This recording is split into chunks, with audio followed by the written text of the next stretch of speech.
നമസ്കാരം. ഇ.പി. ജയരാജൻ വധശ്രമ കേസിൽ കെ സുധാകരന് വിടുതൽ. ആന്ധ്ര പോലീസ് അന്വേഷണം നടത്തിയ അതേ വിഷയത്തിൽ രണ്ടാമതൊരു എഫ്ഐആർ ഇട്ട് തമ്പാനൂർ പോലീസ് അന്വേഷിച്ചത് നിയമപരമല്ലെന്ന് ഹൈക്കോടതി വ്യക്തമാക്കി. നീതി കിട്ടാൻ സുപ്രീം കോടതി വരെ പോകണമെന്ന് ഇ.പി. ജയരാജൻ പ്രതികരിച്ചു. CPM വേട്ടയാടലിന് തിരിച്ചടിയേറ്റെന്നാണ് കോൺഗ്രസിന്റെ നിലപാട്. ഇന്ന് സൂപ്പർ പ്രൈം ടൈം ചർച്ച ചെയ്യുന്നു. സുധാകരൻ വേട്ടയാടപ്പെട്ടോ? ഇ.പി. ജയരാജൻ വധശ്രമ കേസിൽ സമ്പൂർണ്ണ വിടുതലോ? CPMന് രാഷ്ട്രീയ തിരിച്ചടിയോ? ആ ഗൂഢാലോചന പിന്നെ ആരുടേതാണ്? ഈ ചർച്ചയിൽ ശ്രീമതി PP ദിവ്യ CPM, ശ്രീ അബിൻ വർക്കി കോൺഗ്രസ്, ശ്രീ M ജയചന്ദ്രൻ രാഷ്ട്രീയ നിരീക്ഷകൻ, ശ്രീ KC ഉമേഷ് ബാബു രാഷ്ട്രീയ നിരീക്ഷകൻ എന്നിവർ ചർച്ചയിലേക്ക്. ആദ്യം ശ്രീമതി PP ദിവ്യ, ഇത് ആന്ധ്രാപ്രദേശിലെ SIT അന്വേഷിച്ചതാണ്, ഗൂഢാലോചന ആംഗിളും അന്വേഷിച്ചതാണ്. ഓങ്കോളിലെ സെഷൻസ് കോടതി വിചാരണ നടത്തിയതിന് ശേഷം ഇതിലെ പ്രതിയെ ശിക്ഷിച്ചതാണ്. അതിനുശേഷം അപ്പലറ്റ് കോടതിയിലേക്ക് പോയി. ഇതാണ് ഈ കേസിന്റെ പരിസരം. ഈ കേസിന്റെ അന്വേഷണത്തിനിടയ്ക്ക് ഒരു ഘട്ടത്തിലും കെ സുധാകരൻ ചാർജ് ഷീറ്റ് ചെയ്യപ്പെട്ടിട്ടില്ല. അന്വേഷണം നടത്തി, ഗൂഢാലോചന ആംഗിളും അന്വേഷിച്ചു, പക്ഷേ ചാർജ് ഷീറ്റ് ചെയ്യപ്പെട്ടിട്ടില്ല. ആ കെ സുധാകരനെ പ്രതിയാക്കാൻ വേണ്ടി തമ്പാനൂർ പോലീസ് ഒരു കേസ് എടുക്കുന്നു. തുടർന്ന് അതിന്റെ നിയമ നടപടികൾ നടക്കുന്നു. പക്ഷെ അങ്ങനെ ഒരു കാര്യം പറ്റില്ല. ഒരു കേസിൽ, ഒരു വിഷയത്തിൽ ഒരു അന്വേഷണം നടത്തി, ഒരു FIR ഇട്ട് ഒരു അന്വേഷണം നടത്തി കഴിഞ്ഞിട്ട് പിന്നെ അതേ വിഷയത്തിൽ വീണ്ടും FIR ഇട്ട് അന്വേഷണം നടത്തുക എന്ന് പറയുന്നത് പറ്റാത്ത കാര്യമാണ് എന്ന് ഹൈക്കോടതി പറയുമ്പോൾ അത് രാഷ്ട്രീയമായ തിരിച്ചടി കൂടിയല്ലേ? അതിൽ അഭിലാഷ്, ഞാൻ ഈ വിഷയത്തിലേക്ക് വരുന്നതിന് മുമ്പ് ഹൈക്കോടതിയുടെ രണ്ട് പ്രധാനപ്പെട്ട വിധികൾ ഇതിൻ്റെ തുടക്കത്തിൽ ഒന്ന് പരാമർശിക്കണമെന്ന് ആഗ്രഹിക്കുകയാണ്. അതിലൊന്ന്, മസാല ബോണ്ട് കേസിൽ മുൻമന്ത്രിയായിട്ടുള്ള തോമസ് ഐസക്കിനെതിരെ ED നൽകിയിട്ടുള്ള അപ്പീൽ ഹർജി തുടരണ്ട എന്നൊരു വിധി ഹൈക്കോടതിയുടെ ഭാഗത്ത് ഇന്നലെ ഉണ്ടായി. ഇന്നുണ്ടായിട്ടുള്ള വളരെ സുപ്രധാനമായിട്ടുള്ള മറ്റൊരു വിധി, കേരള സർവകലാശാലയിൽ ഗവർണറുടെ താൽപ്പര്യപ്രകാരം നോമിനേറ്റ് ചെയ്യപ്പെട്ട 4 ABVP പ്രവർത്തകരുടെ നിയമനം സംബന്ധിച്ച് ഹൈക്കോടതി റദ്ദു ചെയ്തൊരു വിധി ഇന്ന് വരികയുണ്ടായി. ഞാനിത് രണ്ടിവിടെ പരാമർശിക്കാൻ കാരണം കേരളത്തിലെ മാധ്യമങ്ങൾ സ്വീകരിക്കുന്നൊരു നിലപാടിനെ സംബന്ധിച്ചാണ്. അതായത് ഇത്രയും ഗൗരവമായ വിഷയങ്ങൾ ചർച്ച ചെയ്യപ്പെടാതിരിക്കുകയും ഇന്ന് ഒരു സാങ്കേതികമായിട്ടുള്ള കാര്യം കൊണ്ട് മാത്രം ഹൈക്കോടതിയിൽ നിന്നും വന്നിട്ടുള്ള, അതായത് കെ സുധാകരന് അനുകൂലമായി കെ സുധാകരൻ എന്തോ ഇ.പി. ജയരാജനെ വെടിവെക്കാൻ വേണ്ടിയുള്ള ഗൂഢാലോചന കേസിൽ നിന്ന് രക്ഷപ്പെട്ടു എന്ന തരത്തിലാണ് ഇന്ന് പല മാധ്യമങ്ങളും അത്തരമൊരു പ്രചരണം പശ്ചാത്തലത്തിൽ നേരത്തെ പറഞ്ഞു. ഇപ്പൊ മസാല ബോണ്ട് കേസാവട്ടെ, ഈ പറഞ്ഞ ഇന്ന് 4 ABVP-ക്കാരെ സെനറ്റിലേക്ക് നോമിനേറ്റ് ചെയ്ത ഗവർണറുടെ നടപടി റദ്ദാക്കിയതാവട്ടെ, അതിനേക്കാൾ പ്രാധാന്യം, രാഷ്ട്രീയ പ്രാധാന്യം ഈ കേസിനില്ലേ? കേരളത്തിൽ വലിയ കോളിളക്കം ഉണ്ടാക്കിയ സംഭവമാണ് ഇ.പി. ജയരാജൻ വധശ്രമ കേസ്. പിണറായി വിജയനെ ആയിരുന്നു ലക്ഷ്യമിട്ടത് എന്നാണ് ഇപ്പോഴും CPM-ന്റെ വാദം. അങ്ങനെ പാർട്ടി കോൺഗ്രസ് കഴിഞ്ഞു മടങ്ങിയ സമുന്നതനായ ഒരു നേതാവിനെ ട്രെയിനിനകത്ത് വെച്ച് വെടിവെച്ച് കൊല്ലാൻ ശ്രമിച്ചു എന്നുള്ളതാണ് കേസ്. ആ കേസിൽ ആരോപണ വിധേയനായിട്ടുള്ളത് മറുപക്ഷത്തെ, അന്നത്തെ കണ്ണൂരിലെ ഏറ്റവും പ്രധാനപ്പെട്ട കോൺഗ്രസ് നേതാവ് കെ സുധാകരനാണ്. ഈ കേസുകൾക്കൊടുവിൽ അദ്ദേഹം ഡിസ്ചാർജ് നേടുമ്പോൾ താങ്കൾ ഈ സൂചിപ്പിച്ച മറ്റ് 2 വാർത്തയേക്കാൾ പ്രാധാന്യം അതിനുള്ളത് കൊണ്ടാണ് അത് ചർച്ച ചെയ്യുന്നത്. അല്ല അഭിലാഷ്, ഞാൻ സൂചിപ്പിച്ചൊരു കാര്യം, ഇതിൽ മാധ്യമങ്ങൾ നടത്തിക്കൊണ്ടിരിക്കുന്ന ഒരു പരാമർശം കെ സുധാകരൻ എന്തോ കുറ്റവിമുക്തനായി എന്ന രീതിയിലുള്ള പരാമർശമാണ്. ആ പരാമർശത്തെക്കുറിച്ചാണ് ഞാനിവിടെ പറയുന്നത്. കെ സുധാകരനെ ഹൈക്കോടതി കുറ്റവിമുക്തനാക്കുകയല്ല ചെയ്തിട്ടുള്ളത്. കേവലം 2 FIR, ഒരു കേസിൽ 2 FIR പാടില്ല എന്നൊരു സാങ്കേതികമായ കാരണം കൊണ്ട് മാത്രമാണ് ഇന്ന് ഹൈക്കോടതിയിൽ നിന്ന് ആ കേസ് ഇല്ലാതായിട്ടുള്ളത്. പക്ഷേ നമുക്കറിയാം, ഈ കൊലപാതക ശ്രമത്തിൽ ഏറ്റവും കൂടുതൽ അതായത് കൊലപാതക ശ്രമത്തിലെ ഗൂഢാലോചനയിൽ കെ സുധാകരന് പങ്കുണ്ട് എന്നുള്ളത് ആന്ധ്ര പോലീസിൻ്റെ കേസ് ഡയറി പരിശോധിച്ചാൽ നമുക്ക് മനസ്സിലാകുന്നതാണ്. അതോടൊപ്പം കേരളത്തിനകത്ത് തലസ്ഥാന നഗരിയിൽ ഗസ്റ്റ് ഹൗസും അദ്ദേഹത്തിൻ്റെ തൊട്ടടുത്ത ലോഡ്ജും കേന്ദ്രീകരിച്ചുകൊണ്ട് പ്രതികളുമായി ബന്ധപ്പെട്ട് നടന്നിട്ടുള്ള എല്ലാ ഗൂഢാലോചനയും കേരള പോലീസ് ഉൾപ്പെടെ അന്വേഷിച്ച കാര്യമാണ്. 6 മാസക്കാലം, അതായത് കെ സുധാകരൻ പറയുന്നുണ്ട് ഈ കേസുമായി എനിക്കൊരു ബന്ധമില്ല, ഞാനെന്തോ രക്ഷപ്പെട്ടു. 6 മാസക്കാലം ആന്ധ്രാപ്രദേശ് വിട്ട് പുറത്തേക്ക് പോകാൻ കെ സുധാകരന് അനുമതി ഉണ്ടായിരുന്നില്ല. പക്ഷേ കെ സുധാകരനെ രക്ഷപ്പെടുത്താൻ വേണ്ടിയുള്ള നല്ല ശ്രമം നടത്തി. അത് കേന്ദ്ര സർക്കാർ, കോൺഗ്രസിൻ്റെ നേതൃത്വത്തിലുള്ള കേന്ദ്ര സർക്കാർ അതിനുള്ള സഹായം കൊടുത്തു. കേരളത്തിൽ അന്ന് ഭരിച്ച ആന്റണി സർക്കാർ ആവശ്യമായിട്ടുള്ള സഹായം അദ്ദേഹത്തിന് നൽകിയിട്ടുണ്ട്. പക്ഷെ സത്യം നമുക്ക് മറക്കാൻ പറ്റുമോ? സത്യം എന്താണ്? ഈ രണ്ട് പ്രതികളും കൃത്യമായി പിടിക്കപ്പെട്ടപ്പോൾ നൽകിയിട്ടുള്ള മൊഴി, രണ്ട് വാടക കൊലയാളികൾ പറഞ്ഞ കാര്യം, തങ്ങൾക്ക് EP ജയരാജനെ വെടിവെക്കാൻ വേണ്ടി തന്ന തോക്ക് അത് കെ സുധാകരൻ കൈമാറിയതാണ്. അതുകൂടാതെ ഇതിനാവശ്യമായ 10,000 രൂപ കെ സുധാകരൻ കൈമാറിയതാണ്. തിരുവനന്തപുരത്തെ ഗസ്റ്റ് ഹൗസിൽ ദിവസങ്ങളോളം ഇരുന്ന ചർച്ചകൾ, അതോടൊപ്പം തന്നെ ഈ പ്രതികൾക്ക് താമസിക്കാൻ ആവശ്യമായ സൗകര്യം, അത് തൊട്ടടുത്ത ലോഡ്ജിൽ താമസിക്കാൻ ആവശ്യമായ സൗകര്യം, പ്രതികളുമായി കെ സുധാകരൻ നടത്തിയിട്ടുള്ള ഫോൺ കോൾ ഉൾപ്പെടെ കൃത്യമായ തെളിവുകളുണ്ട്. കെ സുധാകരൻ അങ്ങനെയാണെങ്കിൽ ഈ വിചാരണ നേരിടാൻ വേണ്ടി തയ്യാറാവണം. 2 FIR ഒരു FIR ഉണ്ടല്ലോ, ഇപ്പോൾ കേസ് നടക്കുന്നുണ്ടല്ലോ. അതിൽ അദ്ദേഹം വിചാരണ നേരിട്ടുകൊണ്ട് കുറ്റവിമുക്തനാകാൻ അദ്ദേഹത്തിന് സാധിക്കുമോ? ആ വിചാരണ നേരിടാൻ വേണ്ടി തയ്യാറാവണം എന്നുള്ളതാണ് ഞങ്ങൾക്ക് പറയാനുള്ളത്. ഈ ഹൈക്കോടതിയിലെ ശിക്ഷിക്കുകയും അതിനുശേഷം അപ്പലേറ്റ് കോടതി ഈ ദിനേശന്റെ മുകളിൽ ചുമത്തിയിട്ടുള്ള ഗൂഢാലോചന 120B റദ്ദാക്കുകയും ചെയ്തതാണ്. ആ കേസ് വിചാരണ പൂർത്തീകരിച്ചതാണ്. പിന്നെ ശ്രീമതി ദിവ്യ പറഞ്ഞല്ലോ, ഈ കേസിൽ കെ സുധാകരനെ കുറ്റവിമുക്തനാക്കിയിട്ടില്ല എന്ന്. ഞാൻ ഹൈക്കോടതി ഉത്തരവിന്റെ അവസാനത്തെ വാചകം വായിക്കാം. It is ordered that the petitioners ഹിയറിൻ, that is the accused number 1 and 3, crime number 148/1997 of Tambanur Police Station, which is now pending as Sessions case referred to above, are hereby discharged from the offences alleged against them in said crime. ഈ കേസിലെ accused ആയിട്ടുള്ള ആളുകൾക്ക് മുകളിൽ ചുമത്തപ്പെട്ട ചാർജുകളിൽ നിന്ന് അവരെ discharge ചെയ്യുന്നു എന്നുള്ളതാണ് ഹൈക്കോടതിയുടെ ഉത്തരവ്. പിണറായി വിജയൻ SNC ലാവ്ലിൻ കേസിൽ നേടിയതും ഈ ഡിസ്ചാർജ് ആണ്. അതായത് ഈ കേസിൽ കോടതി കെ സുധാകരന് കൊടുത്തിരിക്കുന്നത് ഡിസ്ചാർജ് ആണ്, വിടുതലാണ്. ഈ കേസിൽ ഇനി കെ സുധാകരൻ ഇല്ല. അല്ല, ഇതിലൊരു അപ്പെക്സ് കോടതി ഉണ്ടല്ലോ, സുപ്രീം കോടതി ഉണ്ടല്ലോ അഭിലാഷ്. ആ സുപ്രീം കോടതിയിൽ ഏത് വിധേനയും സുപ്രീം കോടതിയെ സമീപിക്കാൻ വേണ്ടിയിട്ട് തീരുമാനിച്ചിട്ടുണ്ട്. ഇതിൻ്റെ ഇരയായിട്ടുള്ളത് സഖാവ് EP ജയരാജനാണെങ്കിലും കേരളത്തിലെ പ്രധാനപ്പെട്ട നേതാക്കന്മാരെ ഉന്നം വെച്ചുകൊണ്ടാണ് ഈ കൊലപാതക ശ്രമം നടന്നിട്ടുള്ളത് എന്ന് വ്യക്തമായ കാര്യമാണ്. നമുക്കറിയാം, അന്ന് കേരളം ഭരിച്ചത് UDF-ന്റെ ഗവൺമെൻറ്, കേന്ദ്രം ഭരിച്ചത് കോൺഗ്രസിൻ്റെ ഗവൺമെൻറ്. ഈ രണ്ടുപേരും അന്ന് തെളിവുകൾ നശിപ്പിക്കുവാൻ വേണ്ടിയുള്ള എല്ലാ ശ്രമങ്ങളും നടത്തിയല്ലോ. അങ്ങനെ ശ്രമം നടത്തിയതിന് കൃത്യമായിട്ടുള്ള തെളിവുകൾ അതിനുമുണ്ടല്ലോ. അപ്പം ഇതിലെ കെ സുധാകരനെ കുറ്റവിമുക്തനാവുക എന്നുള്ളത് സുധാകരൻ സ്വപ്നം കാണാൻ വേണ്ടി സാധിക്കുന്ന ഒന്നാണ്. ഇത് നിയമപരമായി കോടതിയെ സമീപിക്കാൻ, സുപ്രീം കോടതിയെ സമീപിച്ചുകൊണ്ട് യഥാർത്ഥ കുറ്റവാളിയായിട്ടുള്ള ഗൂഢാലോചനയിൽ പങ്കെടുത്തിട്ടുള്ള കെ സുധാകരന് പരമാവധി ശിക്ഷ വാങ്ങിക്കൊടുക്കും. അതിനു വേണ്ടിയിട്ടാണ് ഞങ്ങൾ പോകുന്നത്. ശരി, ഓക്കെ, അതാണ് ആത്മവിശ്വാസം. ഷാബിൻ വർക്കി, ഇനിയും മുകളിൽ കോടതികളുണ്ട്. സ്വാഭാവികമായും വിഷയം കൂടുതൽ നിയമ ചോദ്യങ്ങളിലേക്ക് നീങ്ങുമെന്നുള്ള കാര്യത്തിൽ തർക്കമൊന്നുമില്ല. EP ജയരാജൻ തന്നെ അത് പറഞ്ഞിട്ടുണ്ട്. നമുക്കറിയാം, 1995 ഈ സംഭവം നടക്കുമ്പോൾ തന്നെ അതൊരു രാഷ്ട്രീയ ലക്ഷ്യത്തോടു കൂടിയുള്ള അറ്റംപ്റ്റ് ആയിരുന്നു. പിണറായി വിജയനായിരുന്നു യഥാർത്ഥ ലക്ഷ്യമെന്ന് അന്ന് തന്നെ CPM ആരോപിക്കുന്നതാണ്. ആദ്യ ദിവസങ്ങളിൽ തന്നെ കെ സുധാകരന്റെ നേതൃത്വത്തിലുള്ള ഗൂഢാലോചന എന്ന ആരോപണം ഉയർന്നു വന്നതാണ്. എന്തായാലും വെറുതെ പോയി വിക്രം ചാലിൽ ശശിയും പേട്ട ദിനേശനും കൂടി EP ജയരാജനെ വെടിവെച്ച് കൊന്നതല്ലോ. അവിടെ ഒരു ഗൂഢാലോചന നിശ്ചയമായി ഉണ്ടായിട്ടുണ്ട്. അപ്പോൾ കെ സുധാകരൻ അല്ലെങ്കിൽ ആര് ഗൂഢാലോചന നടത്തി എന്നുള്ളത് പ്രധാനപ്പെട്ട വിഷയമാണ്. ഇവിടെ ഇപ്പോൾ ഹൈക്കോടതി സിംഗിൾ ബെഞ്ചിന്റെ ഉത്തരവ് കൊണ്ട് ഈ വിഷയം തീർന്നു എന്ന് വിചാരിക്കേണ്ട കാര്യമുണ്ടോ? ഒന്ന് ശ്രീ അഭിലാഷ്, CPM-ന്റെ പ്രതിനിധിക്ക് ഈ കേസിൻ്റെ നാൾവഴികളെക്കുറിച്ചും ഇപ്പോഴത്തെ അവസ്ഥയെക്കുറിച്ചും അറിവില്ല എന്നുള്ളത് അവരുടെ വാക്കുകളിൽ നിന്ന് വളരെ വ്യക്തമാണ്. കാരണം ഈ കേസുണ്ടാകുന്ന 1995 ശേഷം ഇത് എത്രാമത്തെ തവണയാണ് കെ സുധാകരനെ പ്രതിപ്പട്ടികയിൽ ചേർത്ത് അദ്ദേഹത്തെ വിസ്താരത്തിന് മുമ്പിൽ കൊണ്ടുവരണമെന്ന് EP ജയരാജൻ ആവശ്യപ്പെടുന്നത് എന്നുള്ളത് നമ്മൾ നോക്കണം. ഇത് ആന്ധ്രാപ്രദേശിൽ തന്നെ സെഷൻസ് കോടതിയിൽ ആവശ്യപ്പെട്ടു, അവിടെ അനുവദിച്ചില്ല. ഹൈക്കോടതിയിൽ ആവശ്യപ്പെട്ടു, അവിടെ അനുവദിച്ചില്ല. ക്രിമിനൽ കോൺസ്പിറസി അന്വേഷിക്കണമെന്ന് പറഞ്ഞ് EP ജയരാജൻ സുപ്രീം കോടതിയിൽ പോയി. സുപ്രീം കോടതിയും കേന്ദ്ര സർക്കാരും ഒക്കെ കോൺഗ്രസ് ഭരിക്കുന്നതാണെന്നൊക്കെ പറഞ്ഞ് ഇതൊക്കെ അരിയാഹാരം കഴിക്കുന്ന ആരെങ്കിലും വിശ്വസിക്കുമോ? ഇത് സുപ്രീം കോടതിയിൽ പോയ കേസാണ്. സുപ്രീം കോടതി വരെ തള്ളിയതിന് ശേഷമാണ് ആന്ധ്രയിൽ നിന്നും അല്ലെങ്കിൽ ആന്ധ്ര പോലീസിന്റെ അന്വേഷണത്തിൽ നിന്നും കെ സുധാകരൻ പ്രതിയല്ല എന്നുള്ളതും ആന്ധ്ര കോടതിയുടെ ഇടപെടലുകളിൽ നിന്നും കെ സുധാകരനെ പ്രതിപ്പട്ടികയിൽ ചേർക്കാൻ പറ്റില്ല എന്നുള്ളതും അദ്ദേഹത്തെ വിചാരണ നടപടിക്ക് അദ്ദേഹത്തിന് വിധേയനാക്കപ്പെടാൻ പറ്റില്ല എന്ന് ഉത്തമ ബോധ്യമുണ്ടായിരുന്ന സഖാവ് EP ജയരാജനും CPM-ഉം ചെയ്തത് ഇവിടെ EK നായനാർ ഭരിക്കുമ്പോൾ ഒരു പ്രൈവറ്റ് കംപ്ലൈന്റ് കൊടുത്ത് ആ പ്രൈവറ്റ് കംപ്ലൈന്റിന്മേൽ പോലീസിനെ കൊണ്ട് FIR എടുപ്പിച്ചു. ഒരു കേസിൽ 2 FIR എടുക്കാൻ പാടില്ല എന്നുള്ള സാമാന്യ യുക്തി അതുപോലും പാലിക്കാതെ രാഷ്ട്രീയ ലക്ഷ്യത്തോടു കൂടി ഒരു FIR എടുപ്പിച്ചു. 2016 തന്നെ ആ FIR സ്റ്റേ ചെയ്യപ്പെട്ടു. പിന്നെ ഇതിൽ കുറ്റവിമുക്തനായോ ഇല്ലയോ?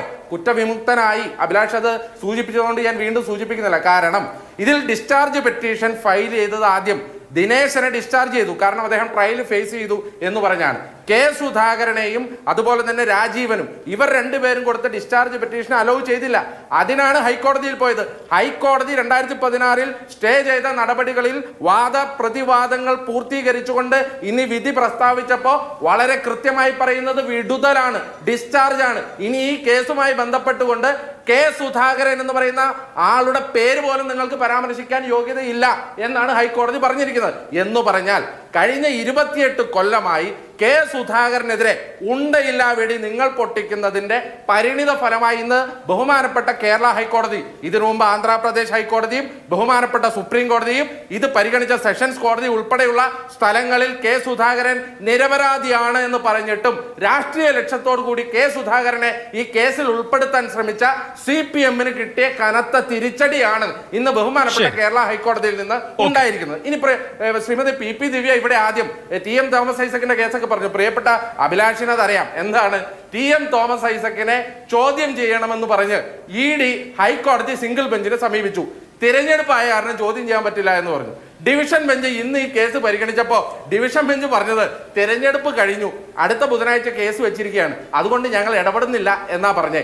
അതും കെ സുധാകരന്റെ കേസും ശ്രീമതി PP ദിവ്യ ഇവിടെ കമ്പയർ ചെയ്തുകൊണ്ട് TM തോമസ് ഐസക്കിന്റെ കേസാണ് ഇതിലും വലിയ വിധി വന്നിരിക്കുന്നത് എന്നൊക്കെ പറഞ്ഞാൽ ഇതൊക്കെ സാമാന്യ ബുദ്ധിയുള്ള കേരളത്തിലെ ജനത പുച്ഛിച്ചു തള്ളും എന്ന് മാത്രം ശ്രീമതി PP ദിവ്യയോട് പറയാൻ ആഗ്രഹിക്കുകയാണ്. അതുകൊണ്ട് തന്നെ 28 കൊല്ലമായി നിങ്ങൾ രാഷ്ട്രീയമായി നടത്തുന്ന ആക്രമണം കെ സുധാകരനെതിരെ അത് ഇന്നും നിങ്ങൾ അവസാനിപ്പിക്കാൻ തയ്യാറായിട്ടില്ല എന്നുള്ളത് മാത്രമല്ല. പ്രിയപ്പെട്ട ശ്രീമതി PP ദിവ്യ, സുപ്രീം കോടതിയിൽ നിങ്ങൾ സ്റ്റേ ഒക്കെ കൊടുത്തോ, അപ്പീലിനുമൊക്കെ ദയവായിട്ട് ഇവിടെ മനുഷ്യന് കഞ്ഞു കുടിക്കാൻ പൈസ ഇല്ലാത്ത ഈ കേരളത്തിലെ സാധാരണക്കാരന്റെ നികുതിപ്പണം എടുത്ത് ഇനി EP ജയരാജന് വേണ്ടി സുപ്രീം കോടതിയിൽ വീണ്ടും കേസ് ഫയൽ ചെയ്ത് വീണ്ടും ഈ ജനത്തിന്റെ വയറ്റിലടിച്ച് കെ സുധാകരനെ വീണ്ടും രാഷ്ട്രീയ ആരോപണങ്ങളിൽ കുടുക്കാനാണ് ശ്രമിക്കുന്നതെങ്കിൽ അതും കേരള ജനത തിരിച്ചറിയുന്നുണ്ട്. ശരി, ഓക്കെ.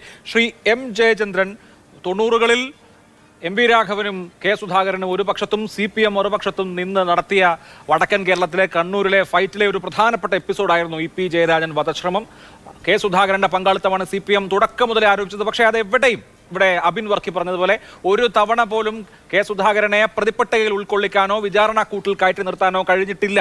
അതിന്റെ ഏറ്റവും ഒടുവിലത്തെ ശ്രമവും പരാജയപ്പെടുന്നതാണല്ലോ ഹൈക്കോടതിയിൽ നിന്ന് കാണുന്നത്. ഈ കേസിൽ സുധാകരൻ വിടുതൽ നേടുന്നതോടുകൂടി EP ജയരാജൻ വധശ്രമ കേസ് എന്ന അധ്യായം എന്നേക്കുമായി അടയുകയാണോ എന്ന് തോന്നുന്നു താങ്കൾക്ക്?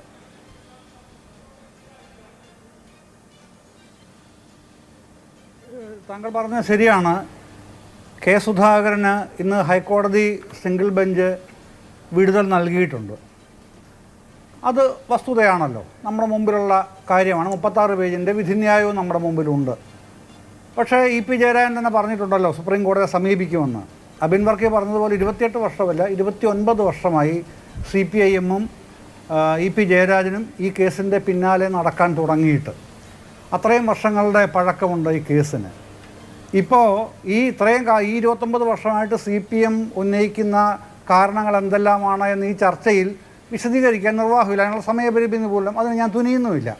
പക്ഷേ ഇത് മുഴുവനും സുധാകരനെതിരെ CPM ഉണ്ടാക്കിയ പടച്ചുവിട്ട നുണക്കഥയാണ് എന്ന് പറഞ്ഞാൽ അത് ഈ നമുക്ക് മുഖവിലക്കെടുക്കാൻ പോലും കഴിയാത്ത വിധം അത്രയേറെ അപഹാസ്യമാണ് അബിൻ വർക്കിയുടെ ആ വാദം. കാരണം ഇത് 995 ഏപ്രിൽ 12-ന് രാജധാനി എക്സ്പ്രസിൽ വെച്ച് ക്ലോസ് റേഞ്ചിൽ നിന്നാണല്ലോ വെടിവെക്കുന്നത് EP ജയരാജനെ. EP ജയരാജനെ ഈ പേട്ട ദിനേശനോ പിന്നീട് പിടിക്കപ്പെട്ട വിക്രംജാൽ ദിനേശനോ ഒരു മുൻവൈരാഗ്യവുമില്ല എന്നവർ പോലീസിന്, ആന്ധ്ര പോലീസിന് തന്നെ കൊടുത്ത മൊഴിയിൽ വ്യക്തമായിട്ട് പറഞ്ഞിട്ടുണ്ട്. അത് എഴുതി വെച്ചിട്ടുമുണ്ട്. എന്ന് മാത്രമല്ല ഇയാൾ EP-യെ വെടിവെച്ചിട്ട് എടുത്ത് ചാടുകയാണ് ട്രെയിനിൽ നിന്ന്. ആര്? ഈ പേട്ട ദിനേശൻ ചാടിയിട്ട് രാജമുദ്ര സ്ഥലത്താണ് താഴെ വീഴുന്നത്. അപ്പോൾ നാട്ടുകാരെല്ലാം കൂടെ ഇയാളെ ചേർന്ന് പിടിച്ച് പോലീസിനെ വിളിക്കുകയാണ്. പോലീസിനെ വിളിക്കുമ്പോൾ നാട്ടുകാരുടെ ധാരണ ഇയാൾ ട്രെയിനിൽ നിന്ന് ചാടി ആരെയോ അപകടപ്പെടുത്തിയിട്ട് ട്രെയിനിൽ നിന്ന് ചാടിയ ഒരു തീവ്രവാദിയാണ്, നക്സലൈറ്റ് ആണ് എന്നുള്ളതാണ് ആ കാലത്തെ ധാരണ. അപ്പോൾ പോലീസ് വന്നപ്പോഴത്തേക്ക് ഇയാൾ പറഞ്ഞു ഞാൻ നക്സലൈറ്റ് ഒന്നുമല്ല, കേരളത്തിൽ നിന്നുള്ള ഒരു കൊട്ടേഷനാണ് എന്നെ ഇവിടെ എത്തിച്ചത്, അത് കഴിഞ്ഞിട്ടാണ് ഞാൻ ചാടിയിരിക്കുന്നത്. ഞാൻ ജയരാജൻ എന്ന് പറഞ്ഞൊരാളിനെ വധിച്ചിട്ടുണ്ട്, വധിച്ചു എന്നാണ് അദ്ദേഹം, കൊല്ലപ്പെട്ടു എന്നാണ് ഇയാൾ കരുതുന്നത്.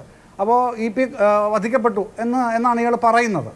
അപ്പോൾ അതിന് കേരളത്തിലെ ഒരു മന്ത്രിയും ഒരു MLA-യും തന്ന കൊട്ടേഷനാണത്. അത് പിന്നെ അതിൻ്റെ വിശദാംശങ്ങൾ പോലീസ് എടുത്തിട്ടുണ്ട്. അതിപ്പോഴും പിന്നെ ആർക്കും വായിക്കാവുന്ന തരത്തിൽ ഉണ്ട് താനും.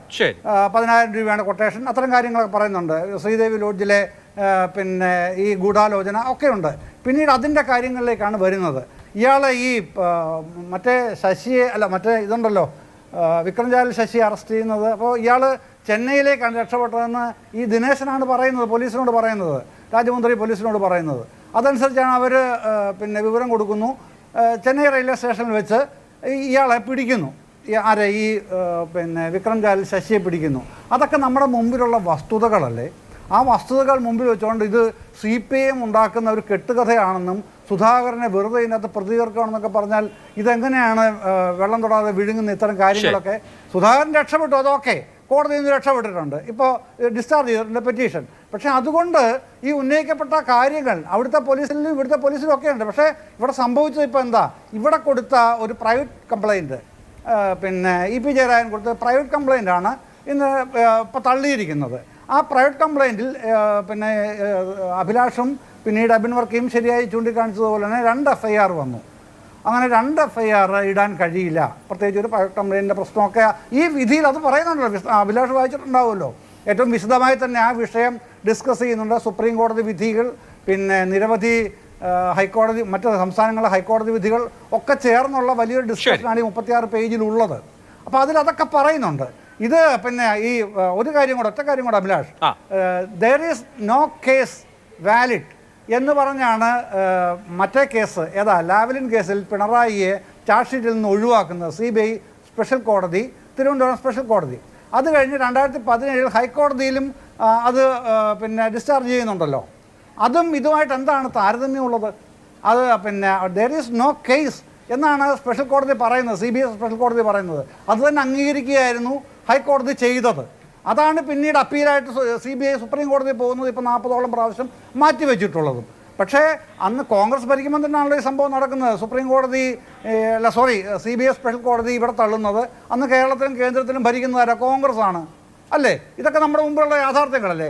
അതും ഇതുമായിട്ടാണോ കൂട്ടിക്കുഴക്കേണ്ടത്? അല്ലല്ലോ. രണ്ട് കേസിലും അതിന് അതിൻ്റെതായ ഡിസ്ചാർജ് ആണ് തയ്യാറാണ്. അല്ല, ഇത് ഈ 2 കേസ്, ഒന്ന് അഴിമതി ആരോപണമാണ്, ഒന്ന് വധശ്രമ ആരോപണമാണ്. ഞാൻ അതിന്റെ മെറിറ്റല്ല താരതമ്യം ചെയ്തത്, മറിച്ച് അതായത് പിണറായി വിജയന്റെ കേസിൽ പിണറായി വിജയനെ ഡിസ്ചാർജ് ചെയ്തതുപോലെ ഈ കേസിൽ K സുധാകരനെ ഡിസ്ചാർജ് ചെയ്തു. ഡിസ്ചാർജാണ് 2 കേസിലും ഉണ്ടായത് എന്നാണ് പറഞ്ഞത്, അല്ലാതെ ഈ 2 കേസിന്റെ മെറിറ്റല്ല പറഞ്ഞത്. ഞാൻ അബിനിലേക്ക് വരാൻ മുമ്പ് ശ്രീ KC ഉമേഷ് ബാബു, കണ്ണൂർ രാഷ്ട്രീയത്തെ പ്രകമ്പനം കൊള്ളിച്ച ഒരു സംഭവമായിരുന്നു ഇത്.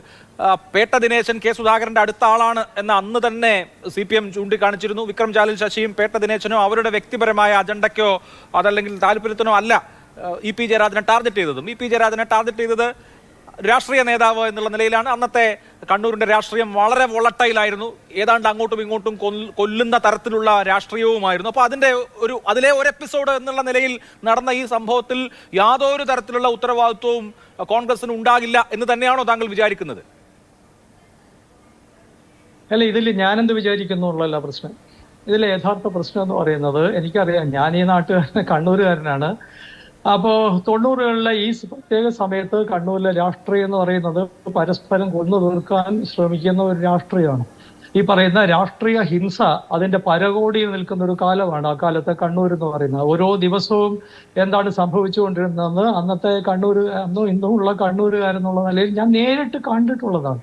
സംഘർഷം നടന്ന സ്ഥലങ്ങൾ, ബോംബാക്രമണം നടന്ന സ്ഥലങ്ങൾ, ആക്രമിക്കപ്പെട്ട ആളുകൾ, അവിടെയുള്ള ഈ പറയുന്ന തളം കെട്ടിയെന്ന രക്തം, ഇതൊക്കെ കണ്ട ഒരാളാണ് ഞാൻ, നേരിട്ട് കണ്ട ഒരാളാണ് ഞാൻ. അപ്പൊ അതുകൊണ്ട് അന്നത്തെ ഈ കണ്ണൂരിന്റെ ഒരു രാഷ്ട്രീയം, അതിനകത്തുണ്ടായിരുന്ന ഈ കോൺഗ്രസും CPM 2 വശങ്ങളിലായി നടത്തിയിട്ടുള്ള അതിഭീകരമായിട്ടുള്ള ഹിംസയുടെ, അക്രമങ്ങളുടെ ഒരു വലിയ പട്ടിക എനിക്ക് ഓർമ്മയുണ്ട്. അതിൽ ഉൾപ്പെട്ടിരുന്ന ആളുകൾ പലരും പരിചയക്കാരായിട്ടുള്ള പലരും ഉണ്ട്. മരണങ്ങൾ ഞാൻ കണ്ടിട്ടുണ്ട്. അപ്പൊ അതുകൊണ്ട് എനിക്കതിൽ യാതൊരു സംശയമില്ല. അതുകൊണ്ട് ഇതിൽ തീർച്ചയായിട്ടും രാഷ്ട്രീയ നേതൃത്വങ്ങൾക്ക് തന്നെയായിരുന്നു ഉത്തരവാദിത്വം. ഈ ഹിംസയുടെ പിറകിൽ ചരട് വലിച്ചിരുന്നത് ഗൂഢാലോചന എന്നൊന്നുണ്ടെങ്കിൽ ആ ഗൂഢാലോചന നയിച്ചിരുന്നത് രാഷ്ട്രീയ കക്ഷി നേതാക്കന്മാരാണ്. ഒരു വശത്ത് കോൺഗ്രസിന്റെ നേതാക്കന്മാരാണെങ്കിൽ മറുവശത്ത് CPM-ന്റെ നേതാക്കന്മാരാണ്. അങ്ങനെയാണ് ഇത് പിന്നെ പതുക്കെ ഇത് അതാണ് അതിന്റെ ഒരു എഫക്ട്സ് ഉണ്ട്. ചില അറ്റങ്ങളിൽ എത്തിയപ്പോഴാണ് ഈ 2 പാർട്ടികൾക്ക് ഒരു വിവേകം ഉണ്ടായിട്ട് ഇതൊക്കെ ഏതാണ്ട് കെട്ടടങ്ങുന്നത്.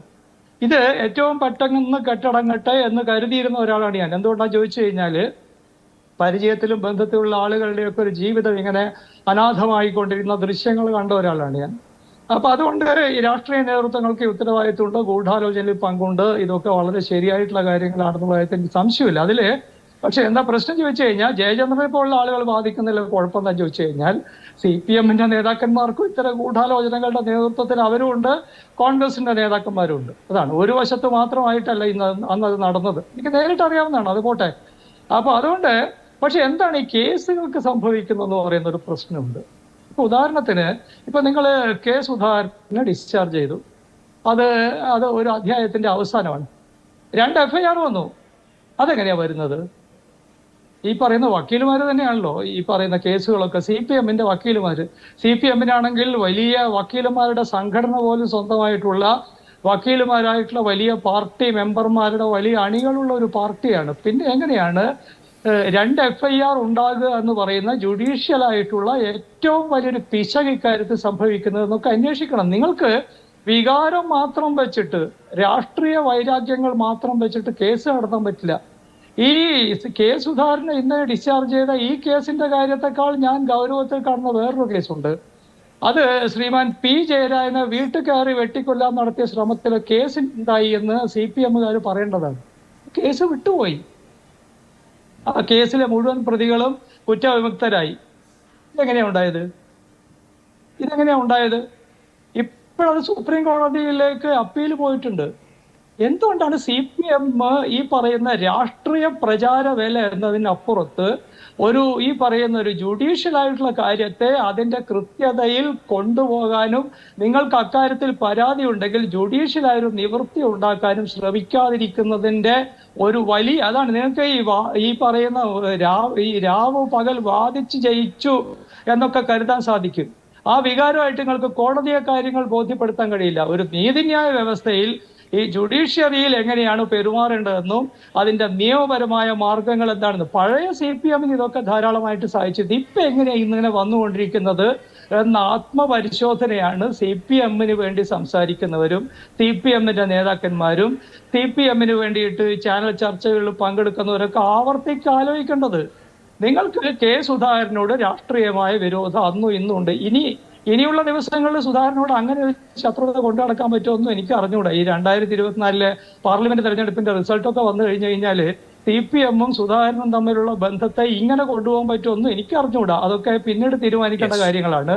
പക്ഷെ ചില പ്രശ്നങ്ങൾ ഉണ്ടാവും. പക്ഷെ ഞാൻ പറയുന്നത് ഈ കേസുകൾ തോറ്റുകൊണ്ടിരിക്കുകയാണ്. CPM-ന് വലിയ പരാതിയുണ്ടെന്ന്, രാഷ്ട്രീയ പരാതിയുണ്ടെന്ന്, അക്രമം സംബന്ധിച്ചുള്ള പരാതിയുണ്ടെന്ന് പറയുന്ന പ്രമാദമായ കണ്ണൂരിലെ കേസുകൾ പോലും അവർ തോറ്റുകൊണ്ടിരിക്കുകയാണ്. ഇതെങ്ങനെ സംഭവിക്കുന്നു എന്ന ആത്മപരിശോധന നടത്താൻ അതിന്റെ നേതാക്കന്മാർ മാത്രമല്ല, അവർക്ക് വേണ്ടി ടെലിവിഷൻ ചാനലിൽ സംസാരിക്കുന്നവർ ശ്രമിക്കുക വേണ്ടത്. അല്ലാതെ കെ സുധാകരൻ ഭംഗിയായി കേസ് നടത്തിയിട്ടുണ്ടാവണം. അയാൾ ഡിസ്ചാർജ് വാങ്ങിച്ചു.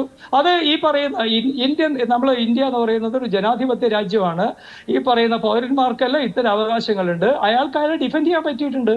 അത് കാണുക വേണ്ടത്. അയാളെ ഡിഫെൻഡ് ചെയ്യുക. അല്ലാതെ ഈ പറയുന്ന ഇനി മേലെ കോടതി ഉണ്ട് എന്നല്ല. ഈ കോടതിയിൽ എങ്ങനെയാണ് ഇത് 2 FIR ഉണ്ടാകുക എന്ന് പറയുന്നത്? ഈ പറയുന്ന ഒരു വക്കീല്, ഈ ഇന്ത്യൻ കോടതികൾ പ്രാക്ടീസ് ചെയ്യുന്ന ഏത് വക്കീലിനും അറിയാവുന്ന ഒരു ഹരിശ്രീ പാഠമല്ലേ അത്? അതെങ്ങനെയാ ഉണ്ടായി? ശരി, അതാണ് മുന്നോട്ട് വെക്കുന്ന ചോദ്യം. അവിടെ ശ്രീമതി PP ദിവ്യ, നേരത്തെ താങ്കൾ പറഞ്ഞതുപോലെ കേരളം AK ആന്റണി ഭരിക്കുമ്പോൾ, കേന്ദ്രം നരസിംഹറാവു ഭരിക്കുമ്പോഴാണ് ഈ സംഭവം ഉണ്ടായത്. പക്ഷെ തൊട്ടടുത്ത വർഷം കേരളത്തിൽ EK നായനാരുടെ സർക്കാരും കേന്ദ്രത്തിൽ ഐക്യമുന്നണിയുടെ സർക്കാരും അധികാരത്തിൽ വന്നു. EP ജയരാജന്റെ സ്വകാര്യ അന്യായം വരുന്നത് EK നായനാർ കേരളത്തിന്റെ മുഖ്യമന്ത്രി ആയിരിക്കുമ്പോഴാണ്. അന്നാണ് ആ കേസിലെ നടപടികൾ തുടങ്ങിയിട്ടുള്ളത്, കേരളത്തിലെ നടപടികൾ തുടങ്ങിയിട്ടുള്ളത്. ആ കേസാണ് ഇന്നിപ്പോ പൊളിഞ്ഞു വീണ്ടിരിക്കുന്നത്. ഇവിടെ സൂചിപ്പിച്ച രണ്ടാമത്തെ പ്രമാദമായ സംഭവം എടുക്കൂ. 1998 തിരുവോണ ദിവസം സ്വന്തം വീടിനകത്ത് കയറി P. ജയരാജനെ അതിമാരകമായി വെട്ടിനുറുക്കി മരിച്ചു എന്ന് കരുതി ഉപേക്ഷിച്ചു പോയ പ്രതികളിൽ ഒരൊറ്റയാളെ ശിക്ഷിക്കാൻ കഴിഞ്ഞിട്ടില്ല. എല്ലാ പ്രതികളെയും വെറുതെ വിട്ട സാഹചര്യം എങ്ങനെ ഉണ്ടായി? അന്നാരാണ് കേരളം ഭരിച്ചത്? അന്ന് LDF ആണ് കേരളം ഭരിക്കുന്നത്. കണ്ണൂരിൽ നിന്ന് തലശ്ശേരിയിൽ നിന്ന് MLA ആയ EK നായനാരാണ് കേരളത്തിന്റെ ആഭ്യന്തരമന്ത്രിയും മുഖ്യമന്ത്രി. അന്ന് രജിസ്റ്റർ ചെയ്ത കേസും കോടതിയിൽ പൊളിഞ്ഞു വീണു. അപ്പോ എന്തുകൊണ്ട് കണ്ണൂരിലെ ഏറ്റവും പ്രമുഖരായ നേതാക്കളുടെ ജീവൻ എടുക്കാൻ നടത്തിയ ദൗത്യത്തിൽ പോലും ആളുകളെ ശിക്ഷിപ്പിക്കാൻ നിങ്ങൾക്ക് കഴിയുന്നില്ല എന്നുള്ളത് ഗൗരവതരമായ ഒരു ചോദ്യമാണ്. അതിൽ അഭിലാഷ്, ഒരു കാര്യം ഒന്ന്, ഇവിടെ 97-ലാണ് EP ജയരാജൻ ഒരു സ്വകാര്യ അന്യായം ഫയൽ ചെയ്യുന്നത്. 96-ലാണ് സഖാവ് EK നായനാർ കേരളത്തിലെ മുഖ്യമന്ത്രിയാവുന്നത്. അധികാരത്തിൻ്റെ സ്വാധീനത്തിൽ ഏതെങ്കിലും തരത്തിൽ പോലീസിനെ ഉപയോഗിച്ചുകൊണ്ടൊരു കേസിൻ്റെ ഭാഗമായി K സുധാകരനെ ഇതിൽ കൊടുക്കാം എന്നൊരു ഉദ്ദേശമുണ്ടെങ്കിൽ 96-ൽ തന്നെ അങ്ങനെ ഒരു അന്യായം കൊടുക്കണമല്ലോ. അതല്ല, ഇതിൻ്റെ വസ്തുത മനസ്സിലാക്കണം. 95-ൽ ഈ സംഭവം നടന്ന സമയത്ത് K സുധാകരൻ്റെ കസ്റ്റഡിയിൽ ചോദ്യം ചെയ്യുന്നതിന് വേണ്ടി ആന്ധ്ര പോലീസ് കേരളത്തിലെ ഗവൺമെൻറ്റിനെ സമീപിച്ചു. അന്ന് UDF-ന് ഗവൺമെൻറ് ആണല്ലോ. അന്ന് സമീപിച്ചതിൻ്റെ കാരണം എന്താണ്? അന്ന് സമീപിച്ചതിൻ്റെ കാരണം ഈ രണ്ട് പ്രതികളും K സുധാകരൻ്റെ പേര് പറഞ്ഞു എന്ന് മാത്രമല്ല, പണം നൽകിയതും തോക്ക് നൽകിയതും ഉൾപ്പെടെ K സുധാകരൻ്റെ അടുത്ത ബന്ധുവാണ്, സുഹൃത്തിൻ്റെ തോക്കാണ് നൽകിയത് എന്ന എല്ലാ കാര്യങ്ങളും ആന്ധ്ര പോലീസിനോട് പറയുന്നുണ്ട്. അതിൻ്റെ അടിസ്ഥാനത്തിൽ ആന്ധ്ര പോലീസ് K സുധാകരനെ ചോദ്യം ചെയ്യുവാൻ വേണ്ടി സംസ്ഥാന ഗവൺമെൻറ്റിനെ സമീപിച്ചപ്പോൾ അന്ന് UDF-ൻ്റെ ഗവൺമെൻറ് അതിനോട് കാണിച്ച നിലപാടെന്താ? K സുധാകരൻ അതായത് ആളു മാറിയിട്ട് ഇവിടെ അന്ന് EM അഗസ്തി MLA അദ്ദേഹത്തിൻ്റെ കള്ളപ്പേരിൽ തിരുവനന്തപുരത്തേക്ക് K സുധാകരൻ എന്തിനാണ് യാത്ര ചെയ്തത് എന്ന് അബിൻ വർക്കി പറയട്ടെ. നിങ്ങൾ കുറ്റം ചെയ്യാത്ത ആളാണെങ്കിൽ എന്തിനാണ് ഒരു MLA, ഒരു മന്ത്രി, ഒരു MLA-യുടെ പേരിൽ കള്ളപ്പേരിൽ യാത്ര ചെയ്യാണ്? അതെങ്ങനെയാണ് പിടിക്കുന്നത്? അങ്ങനെ പിടിക്കുന്നത് അദ്ദേഹം യാത്ര ചെയ്യുമ്പോൾ ഗൺമാൻമാരെ ഒഴിവാക്കിയിട്ടില്ല. ആ ഗൺമാൻമാർ അന്ന് അവർക്ക് പോലീസ് ഹെഡ്ക്വാർട്ടേഴ്സിൽ അനുഭവിച്ചിട്ടുള്ള റെയിൽവേ വാറണ്ടിൽ K സുധാകരൻ്റെ സെക്യൂരിറ്റിയാണ്, അകമ്പടിയായിട്ടാണ് ഞങ്ങൾ യാത്ര ചെയ്യുന്നത് എന്ന് അവർ പറഞ്ഞു. അവരെഴുതി കൊടുത്തല്ലോ.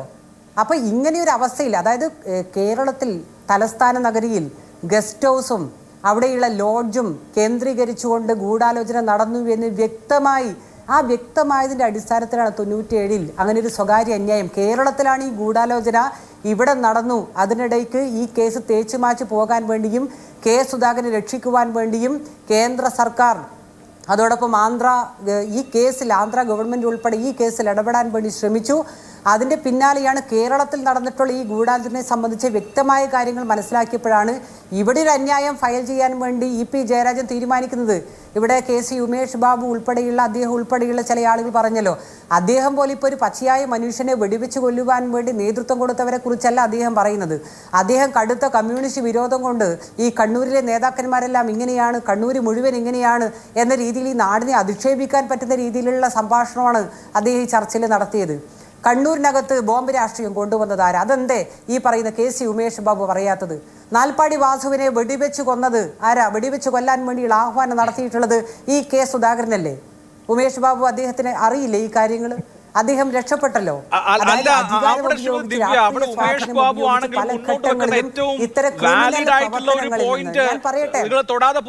എന്തുകൊണ്ട് ഇപ്പോ നാൽപ്പാടി വാസുവിന്റെ കൊലപാതകമാവട്ടെ, സേവറി ഹോട്ടൽ ബോംബേർ ആകട്ടെ, EP ജയരാജൻ വധശ്രമ കേസാവട്ടെ, ഒരൊറ്റ കേസിലെങ്കിലും K സുധാകരനെ ചാർജ് ചെയ്യാൻ അല്ലെങ്കിൽ K സുധാകരനെ അകത്തിടാൻ എന്തുകൊണ്ടാണ് കഴിയാതിരുന്നത്? എത്ര തവണ കേരളം നിങ്ങൾ ഭരിച്ചു? അതിനുശേഷം EK നായനാരും VS അച്യുതാനന്ദനും പിണറായി വിജയനും ഭരിച്ചില്ലേ? നിങ്ങൾ ഈ പറയുന്ന നിഷ്ഠൂരമായ കൊലപാതകങ്ങൾക്ക് നേതൃത്വം നൽകിയ K സുധാകരന്റെ രോമത്തിൽ തൊടാൻ കഴിയാതെ പോയത് പിന്നെ എന്തുകൊണ്ടാ?